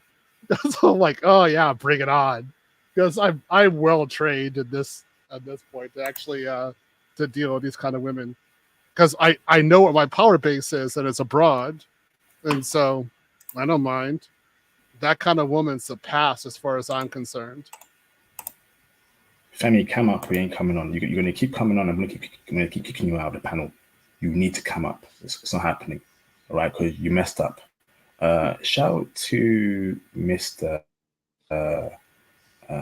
So Michael, I see you in the background, and Fives, you're confirmed. Hold on. Let me read the super chats. Shout out to... Go on. I was about to say, El Guapo was really nice to her. I'm not. No. Because I'm much longer abroad. I know where my power center is. So, but El Guapo, he has 3 black daughters. So yeah, he has a heart. I gotta respect. I respect El Guapo so much, but not me. Like I'm Sith Lord. I'll bomb you. Anyway, super chats. So you know of her, right? You know. Oh yeah. I've seen her on streams before. I knew what was coming on. Cam off, Femi. You ain't come back on this platform. You messed up. Shout out to Mr. Hold on, sorry. I missed. Okay. Shout out to Mr. Mike Dallas. He says here, which is better living long term, Japan or Korea? Japan, bro. Easily. Mike, it really matters on what you want. What do you want to do? Figure out what you want to do. Personally, I would do Japan. My heart would do Korea, but I would just do Japan. Look, bro, you got to decide what you want, okay? Yes, indeed. Shout out to Black Muslim for the support. After I got married in Morocco, I read that already. Sorry, I read that already. Yeah. Okay. Shout out to Mr. Black Muslim again for the support. This nonsense was only able to grow because authority enforced it. Talk bad, you get fired. Me too, you get fired. Even laws put in place to protect people, and you get fired. Yes, indeed, brothers. Yes, indeed. Anything that's right is wrong. Anything that's wrong is right in the West. Yeah, it's the upside down. Yeah, it's just that's why you go abroad. They actually have standards, like normal systems in place. We do very well there. Yes, indeed. Shout out to Akeem for the support. Greetings, IP, and congrats to Theo on landing a job in Japan. When are you leaving for Japan, if you don't mind me asking? I'll be in Japan, so I have to go to Zoom Fest in December. So I'm going to be in Japan in November and January to prepare some things. I got to get some things done when I'm there. And then I think I'll try the first attempt to go to Japan about March next year. And if it doesn't work, then I'll keep on going through the entire summer of next year to see whether or not I can do it. There's some things going down, so I got to get done first before I actually go there. So, yeah, I get it's a huge wage. I'm being paid 25 million yen, which in yen is just absolutely huge. So, yeah, looking forward to it. Congratulations, Theo, for an amazing salary. I wish you more and more. Shout out to Black Muslim for the support. IP, before Theo leaves, grab the video of Tasha K talking about Japan paying 75K for black men to make babies. You gotta see that. Interesting. I have that clip. Black Muslim, what have you done? Black Muslim, bro, what have you done? Bro, no, you just gave him ammunition. My goodness, bro, this will never end. Okay. Okay. I have it. I'm going to share it with you in a bit. Shout out to Mr. Black Muslim for the support. And it's going to end with here to all alone. Yes, indeed. Femi, come up. You're going to come on again. You ain't coming on again on this platform. Shout out to Joseph Ashby for the support.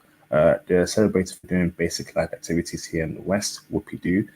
Music has been made about this in the 1980s and 2000s. Unreal. Yes, indeed, bro. Yes, indeed. Shout out to Joseph again. Welcome, Joseph. Thank you for the support, brother. Much appreciated, bro. Unreal. Her madness is unreal. Good Lord. A woman like that will give you high blood pressure and hypertension. That was like the video I made months back. You should play it. Yes, indeed. Yes, indeed. Shout out to Jerome Payne for the support. This chick argued with El Guapo on his channel. Don't waste your time, IP. Thank you for letting me know, brother. Much appreciated. Yeah. Bro. So yeah, she's definitely going around the Black Manosphere trying to talk stuff. She ain't gonna make it. We're too well organized. She has no idea just how advanced we are at this point. It's like she thinks this is like 10 years ago. Nah, man. We're way more advanced at this point than we were then. Facts, bro. Facts. All right. So let me share my screen. I have that clip, right? And it's a very. I'm gonna put you on timeout again. Because you're being annoying now. Okay, come up. I like to remember on Kevin Samuels, they would put him on mute. They just keep on talking, and then he'd just sit there and laugh at him. That's what we got right now. It'd be kind of funny. What you should do is like, if they cam up, just put him on mute. Let's sit there and watch him talk all the time. They think we're listening to him. Like, no, man, we're listening to immigration. We don't care what you say, Brad. So I've got a Tasha K clip. Whoa. Japan needs you. Oh. Japan is calling specifically for black men. I know you were saying why, Tasha. They said they need babies, and black men tend to make a lot of them. After South Korea proposed last week $75,000 per baby that a family has, Japan is in desperate need, okay? And they are calling all black men, specifically immigrants, to come and impregnate their women so that they can save their dying population. I don't understand because, you know, black men were once and still is on the inner side of the line, which means their lives, I mean, what are you going to guarantee us if we send our men over there to help save you? Could you imagine? Think about this. After everything they put us through, everything, y'all trying to take these men out. Now you need them? to repopulate the earth? The United States is responsible for what's going on over there in Japan. Why should we be held responsible? And get this, they ain't even paying no money to do it. They're just saying, please, black men, immigrants, please come have babies without women. Wow. So Theo, right? Theo, I have a dream, Theo. Okay. And this dream, Theo, is that I wanna get in touch with brothers in Australia, UK, America, Canada, right? And potentially some African countries, right? And I want to get 100K for each country, Theo, to get 1 million brothers as a total number, Theo. Theo, I then want to book 1 million flights, Theo, there and back to Japan for the sole purpose, Theo, of saving Japanese women. So essentially, Theo, right? I want to send 1 million black men to Japan to impregnate 1 million plus Japanese women, brother, make babies with them, and save the Japanese population, Theo. Theo, are you with me or are you not with me, Theo? Is this possible, Theo? No, that's not possible. No. What is possible? What would actually? Yeah, the troll is back. Femi is back. What is possible is, okay, you have, I don't know what the total number. So the amount of black men who earn over $100,000 a year, if you can get 20% of them to go to Japan, that's what we want. So we want the educated and prosperous black men who are high value, according to Kevin Samuel's terminology and definition of it. We want, I would say, 30%, say 20% going to Latin America, another 20% going to Asia. If that happens, then we've got something. Yeah. And those guys are the foundations of communities and society. They would do very well. Now, when I was in Japan, again, when I got married, their point was make a baby. They were like, go for it. So there was no stigma or anything. They're like, yeah, your Japanese wife, yeah, do her. So yeah, it's like they want the kids. That's definitely true. So I would say, like, again, guys, people are listening to us. If you pass IP's Python course and you're doing some Python in the office, you pass my course with cloud, and you're able to do cloud with programming. Okay, you're in Japan. You're about 150, especially right now, $150,000, $200,000 a year. You can get a dream girl, and you can make some serious babies with her, and you would have a wonderful life there. I would highly promote this life. It would be very good. Awesome, Theo. But Theo, I still have that big dream to get 1 million brothers. Okay, maybe 1 million educated brothers to Japan, brother, to save Japanese. I just want 10,000, like, let's say, like 10,000 educated, high value black men going. That would be, let's just start there. That would be something. That would be amazing if that happened. That would turn the tide. Even actually 1,000. If we can get a certain number of guys in our classes doing that would really work. So let's go for it. Awesome. Before I bring in fives, shout out to Mr. Black Muslim for the support. Thank you, brother, for the support, man. Much appreciate. Black Muslim salutes you, bro. Thank you very much, brother. Every time I hear her say us, I die laughing. And her saying she would broker those deals on behalf of us is insane. There is no us, whoever she is. It's only we. So it's only passport bros, and we'll handle it ourselves going to Japan. We don't need y'all involved, please. Yeah, I got a message from Black Muslim. You did a good job on your homework.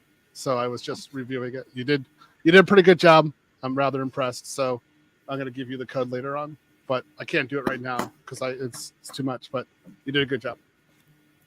Well done there, Black Muslim. He was great in my Python class, so I'm sure he's doing fantastic in your calculus. Oh yeah, he's good. he's hustling through. He gets hit sometimes, but he comes back. I see him, I see him making $250,000 a year in the next, within 2 years. He's probably be somewhere around there. So he's gonna make a lot of cute kids. Brother, they said that she wants to lease us out to Japan. Theo, a BW wants to lease brothers to Japan to lease? Yeah, that's what happened. The verbal we're going lease? to Japan ourselves. Yeah, lease? But we're going ourselves. Yeah, we're going ourselves. Come, bro. So Japanese women are known for being archers. If you go to Japan, like if you really start talking to them, there's quite a few of them who are actually archers. They've been archers for hundreds of years. So the B-dub talking this way, I can just see it. I just sit back and say, okay, honey. Like my late wife, she was an archer. She really was. So if she didn't like what you say, she's like, just walk down the street a little bit. She's boom. She knocked you out. She's very strong. So they're talking this way. Like, oh, like, okay, you're pretty good target, B-dub. Go ahead, keep on talking. Those Japanese women will take you out themselves. We ain't getting leased nowhere. We're going on our own accord to Japan. So there'll be no BW broken deals. Hey, we'll get you 500 brothers from Houston over to Japan. No, it's going to be 500 brothers who are in IT, who are educated, who wake up one day and, hey, I want to go to Japan and live there. It will be on their own accord. So no BW, right? No one is going to tell brothers what to do. It's going to be brothers' own mind, body, and soul. Isn't that right, Theo? Yeah, I agree. Yeah, we're free. No. These B-dubs think that they're still controlling us. No, we're done. You're not. We are in a place where you are a zero. We're abroad. Again, when you were in Japan, B-dub have any power? Nope. Zero. We're the ones in the driver's seat. So, guys, use your passport. Enjoy yourselves. Get out there. I'm just saying, I might teach extra students. I might get another extra 500 passport bros just in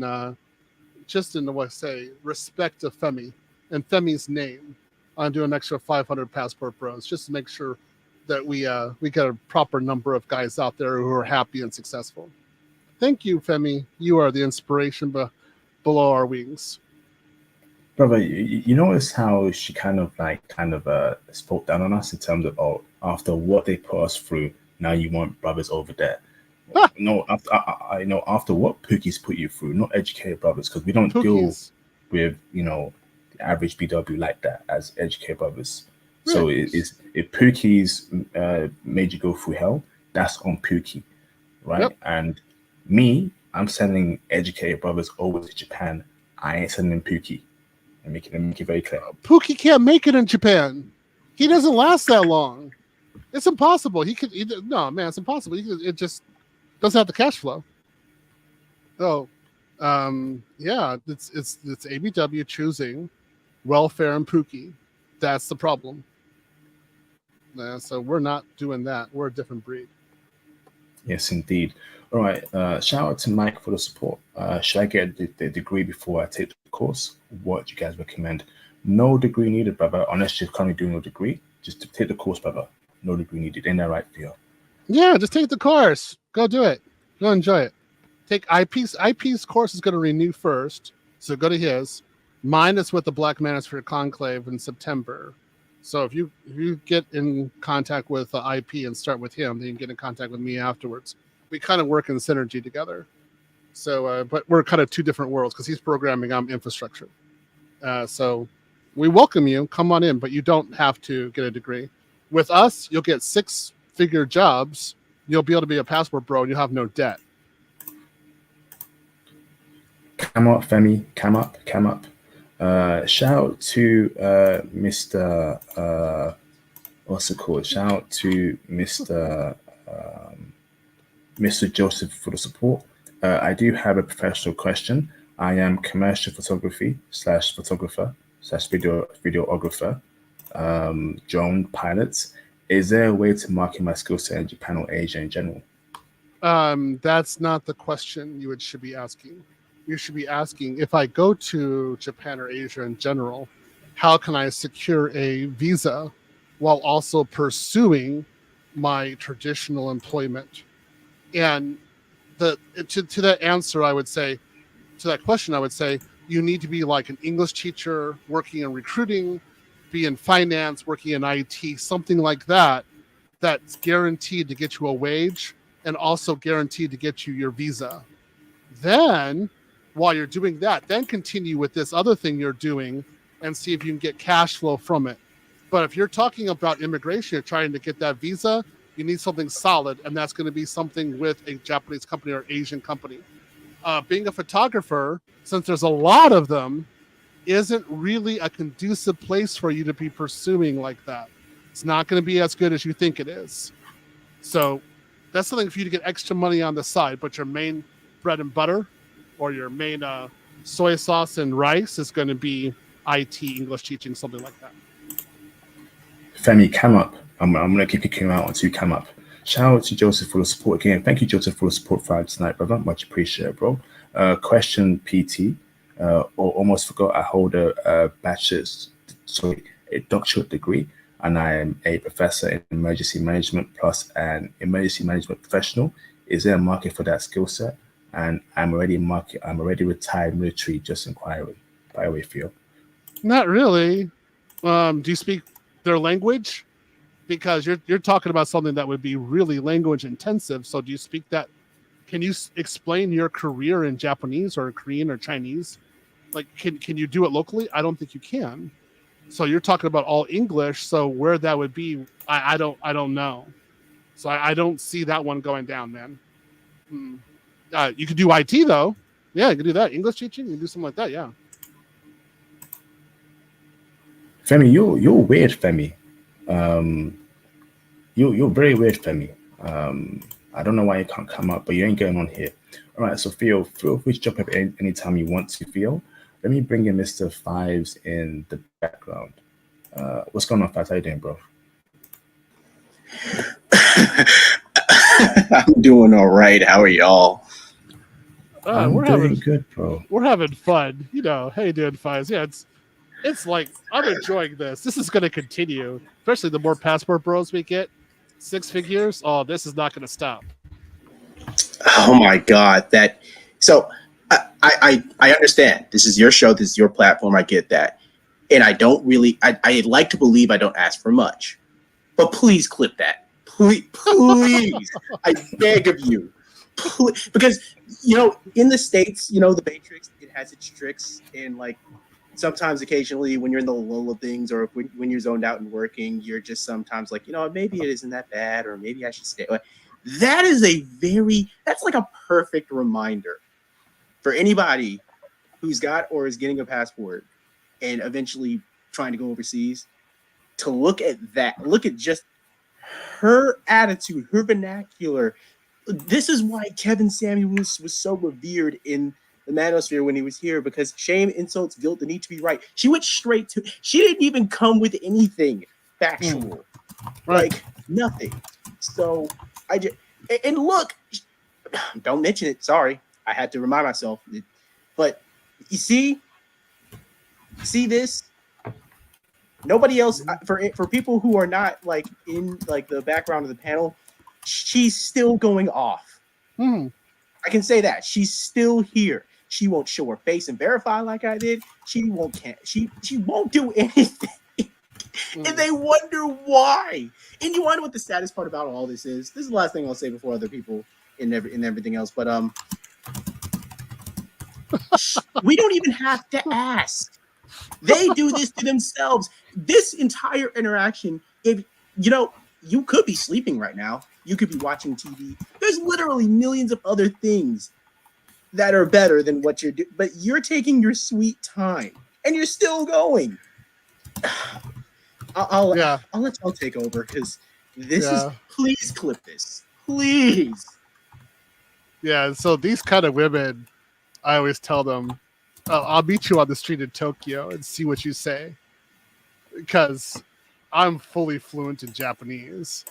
So yeah, let's see what happens if you're in my environment, right? Because I'm gonna be just fine. and we're gonna see a bunch of people just walking down the street, not paying attention to her while she sticks out like a sore thumb. Nobody giving her eye. She looks weird. She's like, fish out of water. And I don't want to say this, guys. If you go abroad, most of the time, we're talking outside the American hemisphere. Well, outside the North American hemisphere, these kind of women are never with anyone. They're always alone. They're always having a hard time. At best, they're getting ran through by someone temporarily, and then they're just abandoned. And that's about all they're worth. And so, guys, this shows you why you have to use your passport. These women come in disrespectful. They were disrespectful to Kevin Samuels at all time. And it's why we woke up and we recognize that we don't want these women in our lives. It's our decision. We don't want them. So we got to do better in getting our passport and leaving and getting the preparation and actually getting it done. Question for you, Fives. Where are you going to land up? Are you going back abroad? Are you in the stateside right now? So I'm in the States, specifically Maryland. So literally in the thick of it. And Baltimore, DC, they got their key. Don't worry, Finley. It's not just you. It's all over the country. But to answer your question. Sorry. I didn't. Sorry if I said her name. Sorry. But anyway, to answer your question, Theo, I will be going. I will try for Japan. Japan is my number one option. It is, because when I went there, it made me so mad because I grew up with a mother that's honestly not too far off from this lady that's decided to make a fool of herself. And if I had guys like y'all as mentors, if I had other people in my corner, like my old sergeant or some of the people I know now that are in my corner that are like, yes, go use your passport, see the world. It's a sandbox. You don't have to stay within the Five Eyes. The Five Eyes being America, Canada, UK, Australia, and New Zealand. You don't have to be here, right? If I had that earlier, but that's the crazy part, is that I got nerfed, still went to Japan, and still did so much better. It's friendly, it's quiet, it's clean. I know you're used to dirt, BW, but it's clean in Japan. The culture there is extremely, they have such great music and great culture. And if you want to be left alone, you can sit there, chill, and nobody will bother you for anything. Like, it's so great there.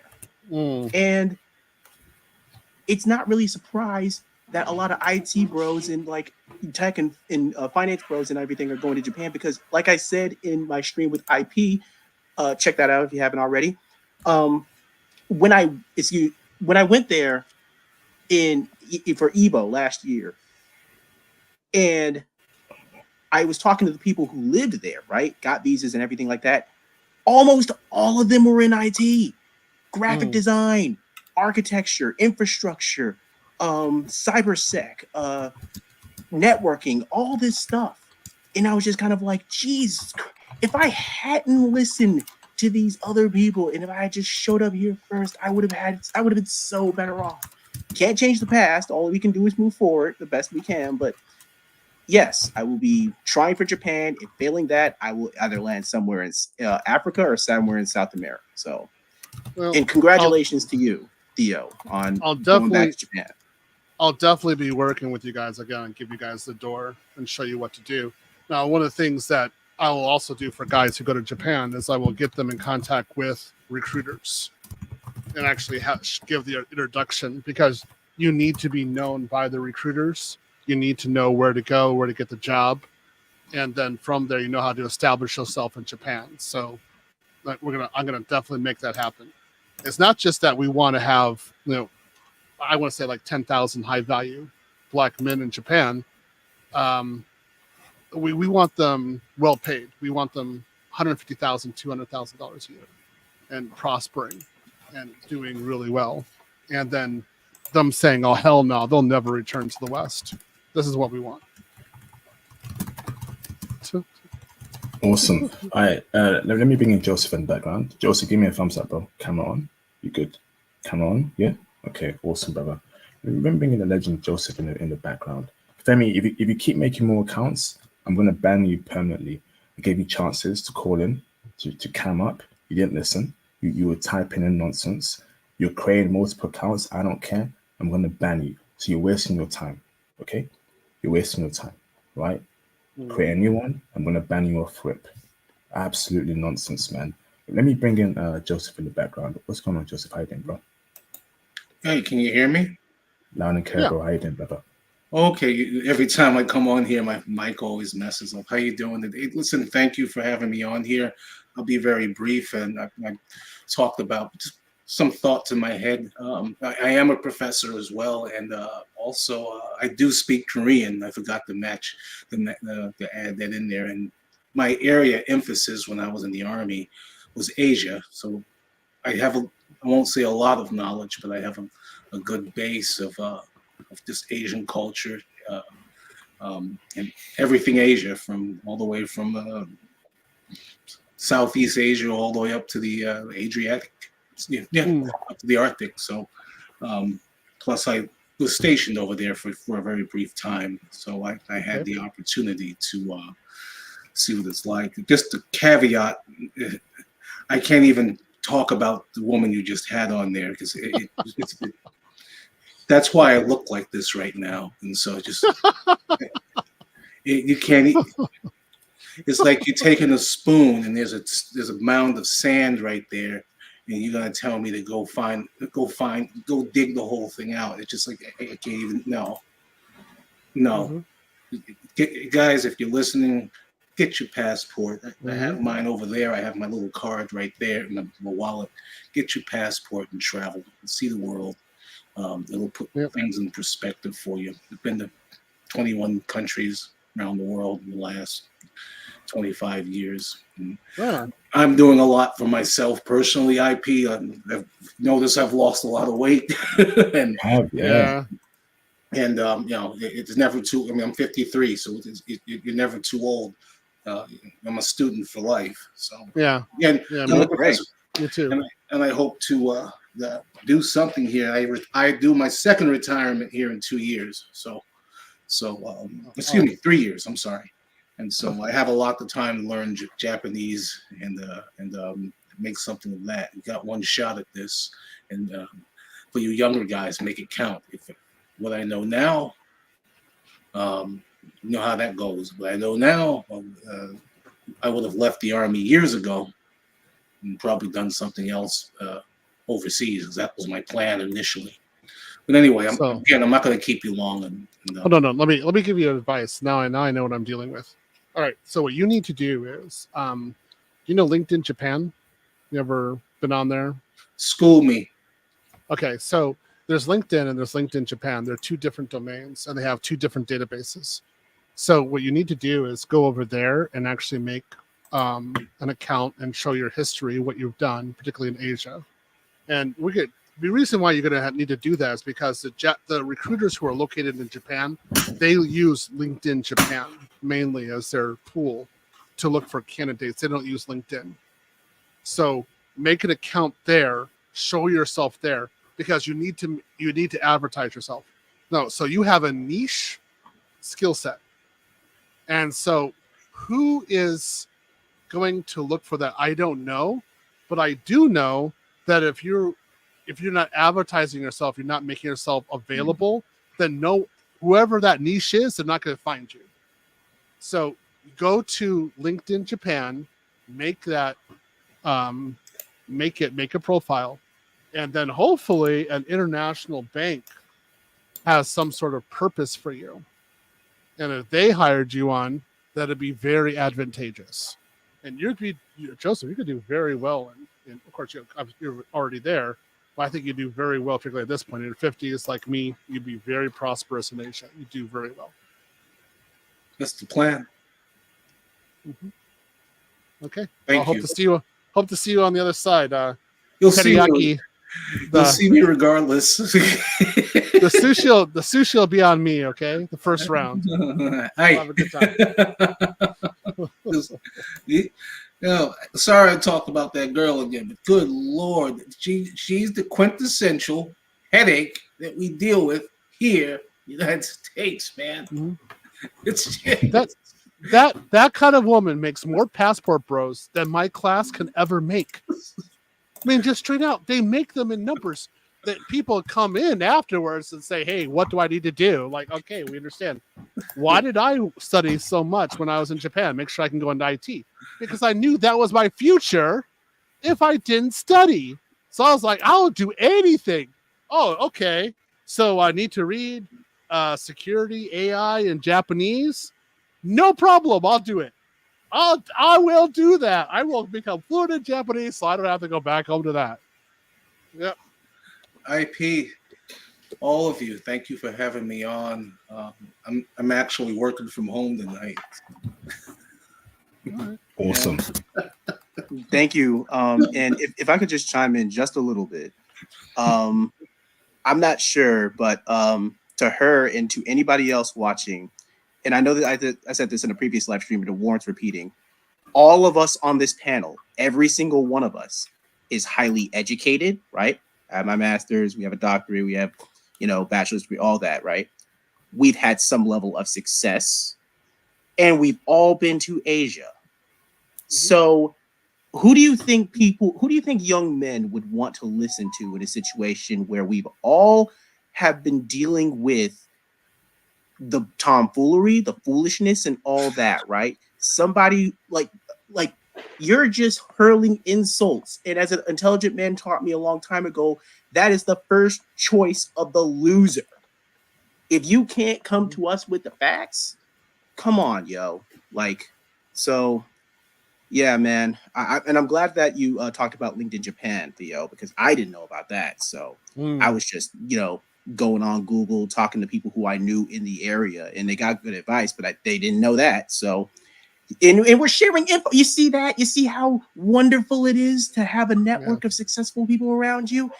Hey, listen, again, I don't know if you're listening, but I would try it sometime. Much better use than coming on here, not identifying yourself, yelling at people incoherently. Yep. And the other thing too is that you should go to gaijinpot.com. Is a site in Japan, and you can go ahead and get jobs there. You can start looking for jobs there as well. So particularly English teaching jobs.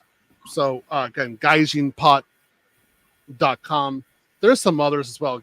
Join our group, and we'll give you some more references about where you should go, and you'll be able to get in there. Oh, there she is again. Flipping heck, blocked. Yep. She's blocked. This is somebody who really has a hard time. So this is what the sound of dying alone sounds like. This is the beginning stage. This will continue for many decades. So guys, you don't want to listen to this. It's a little irritating. Go to another country, you'll never listen to it. Weird, man. Femi, you are very weird. I've never seen anything like it. Oh, we have. Yeah. This is the standard. Well, I don't know how many times I've had this one happen. When I brought my Japanese wife to America, dude, I had these kind of types yelling at me. And I was like, I don't even care. My Japanese wife was like, why? What's wrong with these people? The people were asking in the chat, do we accept non-black men into our group? And we say, yes, we do. We do accept non-black men. We do vet you first, as we vet everybody. And if we think you're down, you're with our group, then yeah, we allow you in. So it's not a problem. And any other question there, Fives or Joseph? No, just getting my mind and body right, my money right, and just setting the conditions for the future, near future. So. But again, thank you for having me on. Yeah, no problem. Thank you, Joseph. Much appreciated, bro. I don't have any closing. Excuse me, I don't have any questions, but I do, I guess, have a closing statement, and then I'll hop off. First off, Mr. Joseph, congratulations to you on your success. I'm proud of you. I'm not sure if anybody has said this to you recently, but I'm proud of you. I really genuinely am. Thank you. Same thing to you, Theo, and same thing to you, IP. I'm proud of everybody here on this panel because in spite of the in spite of the heck that you've had to deal with on this planet, you found a way regardless. So let me start off by saying that. I guess my closing statement for tonight, I know it's a IT in Japan stream, but when you think about going to Japan and you think about like your IT journey and how difficult it is in these classes and stuff like that, remember ladies like that. Mm-hmm. Remember this clip if it's getting clipped. Remember that the alternative is being stuck with ladies like that. And they're just going to keep getting louder and keep getting more ratchet and keep getting blah, blah, blah, blah, blah. And this isn't going to get better.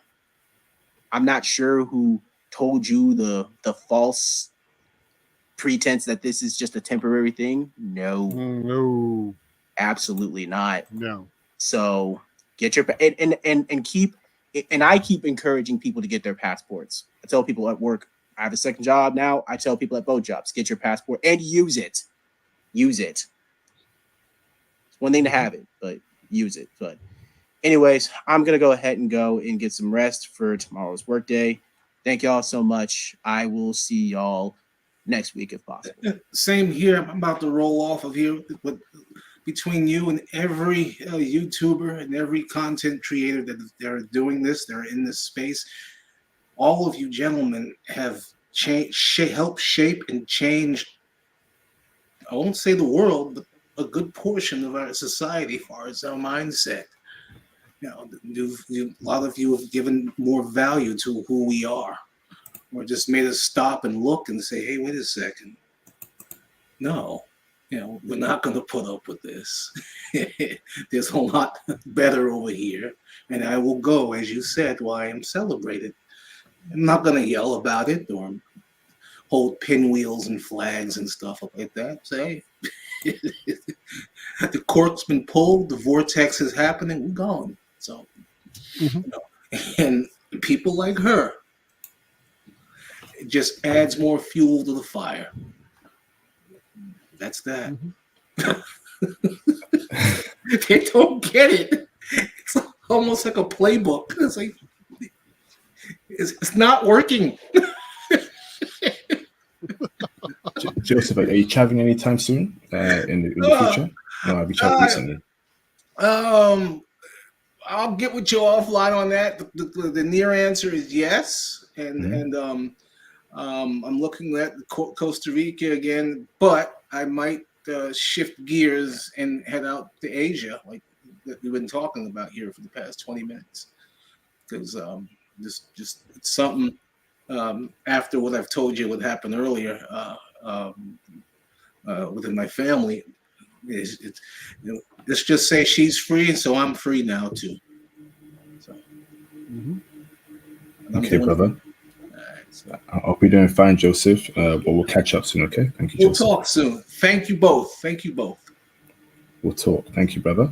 All right, Theo. Any closing statements, Theo? You need to get some rest, Theo. Any closing statements, brother? I'm feeling good. Yeah. This is a good stream. Good. This won't be the last. It's going to continue on.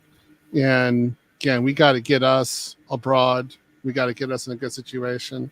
Now it's just, actually after that interaction, I'm like, Brazilian Japanese looking good right now. So we have to have madness, man. Madness. Like, yep. I'm seeing what our American brothers go through. I thought English BWs were terrible, but American BWs, whole different level. Level. Lord have mercy. Yeah. Jeez. Yeah, it's horrible. So I guess we have to have a final word for Femi, right? And it said, what do you think? You let him hit it raw. You didn't have second thoughts. Now you a single mom. Because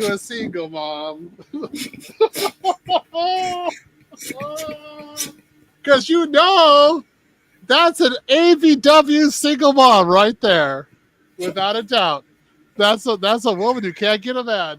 So you let him hit it raw. You didn't have second thoughts. Now you a single mom. There you go. I finally got this shirt. I've been waiting for this.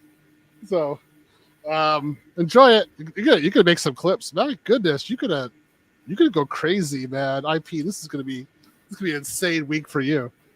Enjoy it, all right? Thank you, Theo. All right, take it easy, bro. Get some rest, man. See you guys. Peace out, bro. Salute to Theo. All right, let me bring in Jam. Turn your camera off. Camera off, Jam. Come on. Let me bring in Jam in the background, okay? What's going on, Jam? How you doing, bro? Oh wait, hold up. I gotta leave. I'm so sorry. I gotta leave. Okay, no problem. No problem, bro. All right, shout out to Jam there. All right, brothers, great stream. Okay, hope you have a great week ahead. And I'll look forward to seeing you out for the videos. And of course, the upcoming live stream. I've got a new country this week for y'all to tune into. Is it new? Kind of new. Of course, support the channel by the PayPal. Let me check the PayPal one more time. Book your IT consultations, join the Patreon, follow me on Reddit. So let me just post the links in the live stream chat. Okay, so here's the Reddit page. So go and follow me on Reddit on Passport Bros on top. So here is the Reddit page. Okay, go and follow me on Reddit. Here we go. Okay. If you're a Reddit guy, follow me on Reddit. Where's the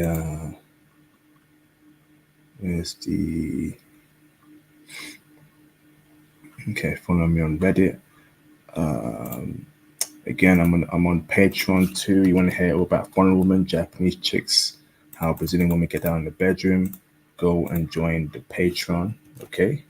And again, what's the other one I wanted to talk about? Book your IT consultation here. And of course, if you want to come on the channel for an interview about a country you've been to, hit me up on Instagram, man. Here's my IG. I look forward to hearing from you. Okay, I look forward to hearing from you. Shout out to Mr. Ruel for the support. Much appreciated, bro. Came in late, want to show support. Respect IP. Respect to you too, Ruel. Much respect to you, brother.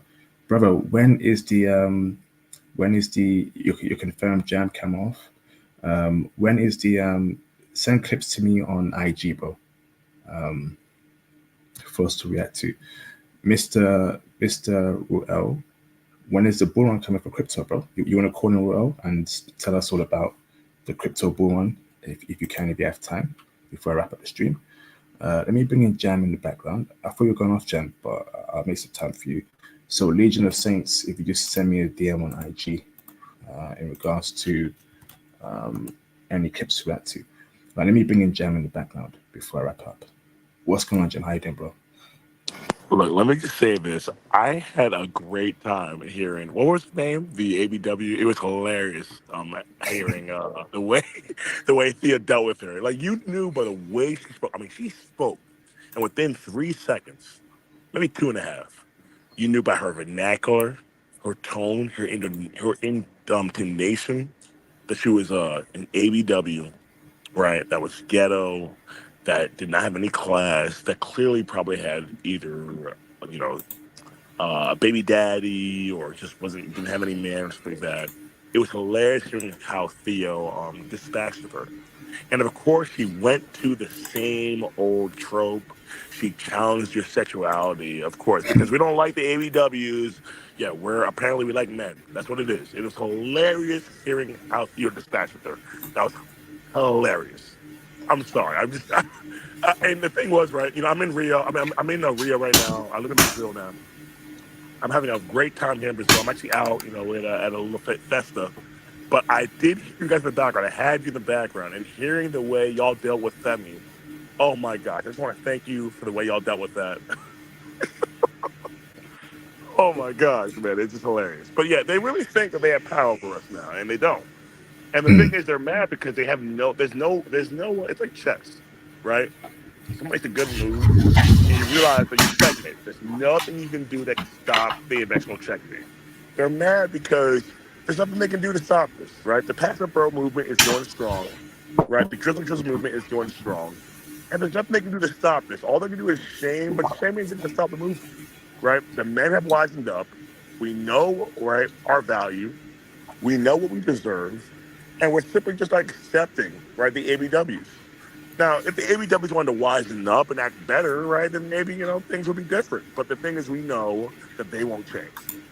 At least not within our lifetime. Maybe my kids' lifetime, maybe they'll wisen up, who knows? But the ABWs of our generation, they're not going to switch up. They're not going to change. They think they can act however they act, clearly by the way someone was talking. And, it's just funny seeing how, it's funny seeing the culture shock when they realize that we simply don't care about what they think, and they have no power over us. So I just want to thank Theo. Unfortunately, he had to go. I want to thank Theo for the way he respects a woman like this. All right. He did it with class, right? He did not insult her, right? He did not demean her. He simply said, look, we're not going to deal with women like you anymore. It's that simple, right? So if you want to act this way, you can do that. That's perfectly fine. But men like us, we're going to expand our options. And the problem with ABWs is that they can't expand their options, right? Their options is Pookie, Ray Ray, Chad, and Tyrone. They're not even Chad, just Tyrone. The Pookie, Ray Ray, and Tyrone. That's all their options are. And once they reach 35, 40, and look, like I said, I have these people in my family. Once they reach around 40, I have people in my family like this. Then they have no other options. All they have is Tyrone for a quickie, Pookie for a quickie, and that's about it. So I just want to thank Theo, and I want to thank you for how you handle that ABW. Don't let them control your spaces. Don't let them take any of your talk time, all right? They don't control anything out here, right? It's over. The days of the ABW controlling anything within this space, it's over, right? That was our previous generation. We've wisened up, and we're not dealing with this anymore. So I just want to thank you so much for that, P. I had a lot of fun hearing that, and I'll end with that. Awesome. Let me bring you around in the background. Thank you, Jam. Much appreciated, bro. I'm going to drop you off there, brother. Thank you, brother. Much appreciated. Jam, have a great time in Brazil. And let's keep in touch, brother, okay? Yeah, awesome. We'll do, definitely. All right, take it easy, bro. Take it easy, brother. Peace out. Okay, shout out to the brother, Jam. Let me bring in Royal in the background for some crypto talk and wrap it up. Mr. Royal, give me a thumbs up, brother. Camera on. Awesome. What is going on, Mr. Royal? How you doing, brother? Hey, P, how you doing, brother? I'm doing fantastic, brother. How are you? Pretty good, man. Just chilling. Awesome, brother. Mr. Royal, thank you very much for coming on here, brother, and obviously breaking, here to break down what's happening with the crypto space. So I got a question for you, brother, before we wrap up the stream. Obviously, the halving has happened last month in April. When do you think the boom will happen? What crypto are you looking at? Let's start with those two questions first, brother. Well, I like the fourth quarter. Everyone thinks the fourth quarter is going to look pretty nice. And I remember something I told you guys last time I was on here, that the BIS is going to open up for central banks in January 1st of 2025, the ability to purchase crypto for central banks. So I think a lot of people speculating on that is going to happen in like the quarter four. So here coming up quarter three, quarter four, I think we're going to have a nice time. It always happens that after the halving, we have a pretty nice time, and I expect nothing less. Remember last time I was on here, we were talking about the crypto Velo, and Velo's at like 2.2 cents right now. So that's up like 2 or 3 times since we were talking about it. I'm still high on it. I still think it has the potential to reach $1. Also really high on the crypto called Stronghold. Really like that a lot. And someone's in the XRP or XDC system. One in particular called Plugin, I believe it's called. It's basically a fork of Chainlink that's supposed to be, the oracle for the XDC system. So, like those a lot. Awesome, brother. So, brother, what are you? Obviously, brother, now the market it goes up and down, right? So, bro, what are you DCing every month or every week? What coins are you buying frequently until the actual run? One of which is called Swift. If you guys take a look at my channel, I have tons of videos on Swift. It's called Swift Coin. And some of the backers behind it are Tim Draper. And Tim Draper is an American billionaire, initial investor in Tesla, Hotmail, Baidu, Coinbase, Gemini. He funds this coin with one of his VC firms called Draper Dragons, excuse me, and it's very big in China.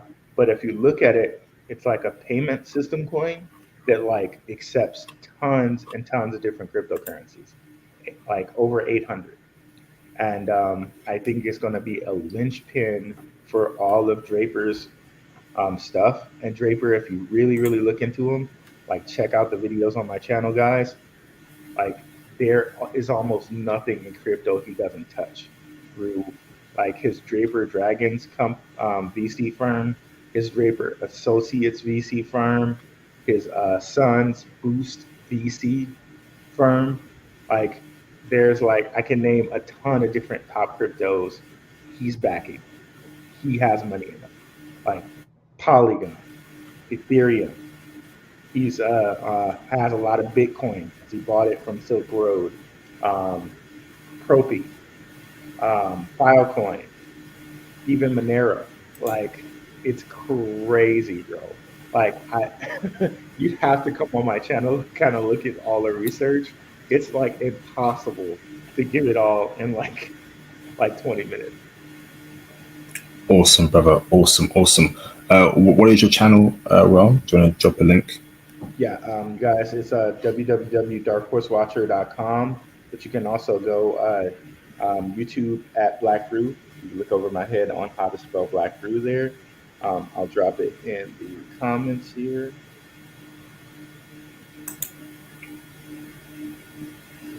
And, you can, if you have any specific questions for me, of course, this is not financial advice.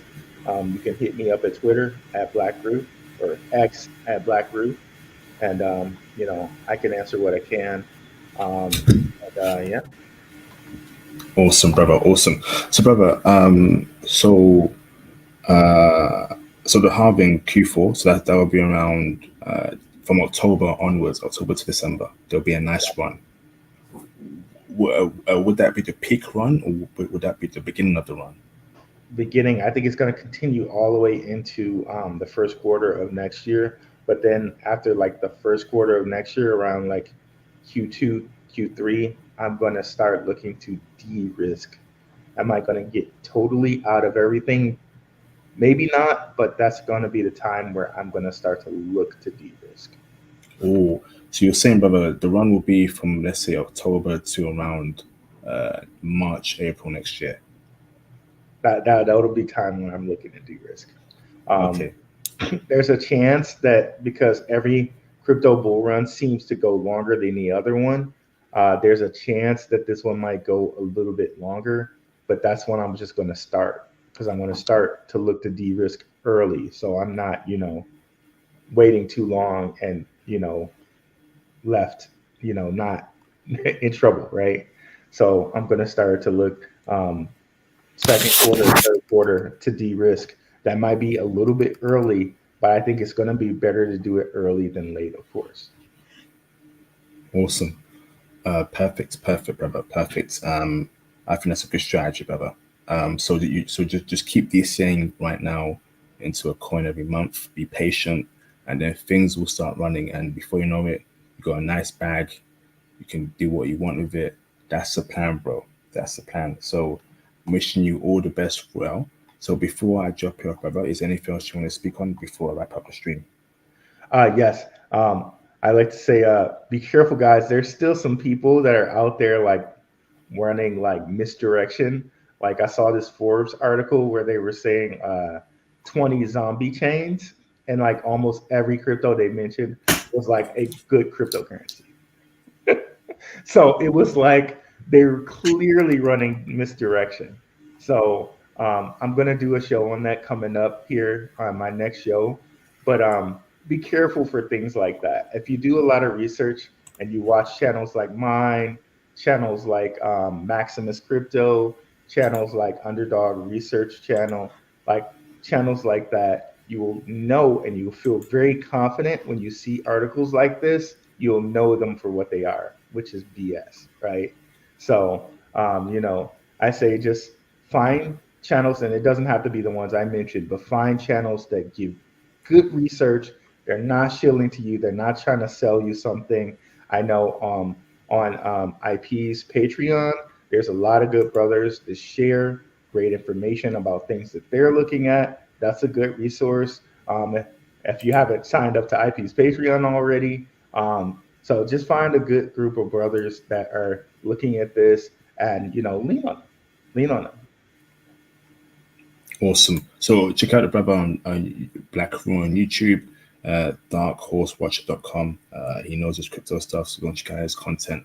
Thank you very much there, Black Room. Much appreciated, bro. Go and check out his channel on YouTube. Sweet you well, and we shall speak soon. Thank you, bro. All right, have a good one, Pete. All right, take it easy, brother. Thank you very much. Okay, awesome. All right, brothers, have a great week ahead. Okay, I wish you all a prosperous, successful week. Peace out, and I'll speak to you, brothers, soon. Peace.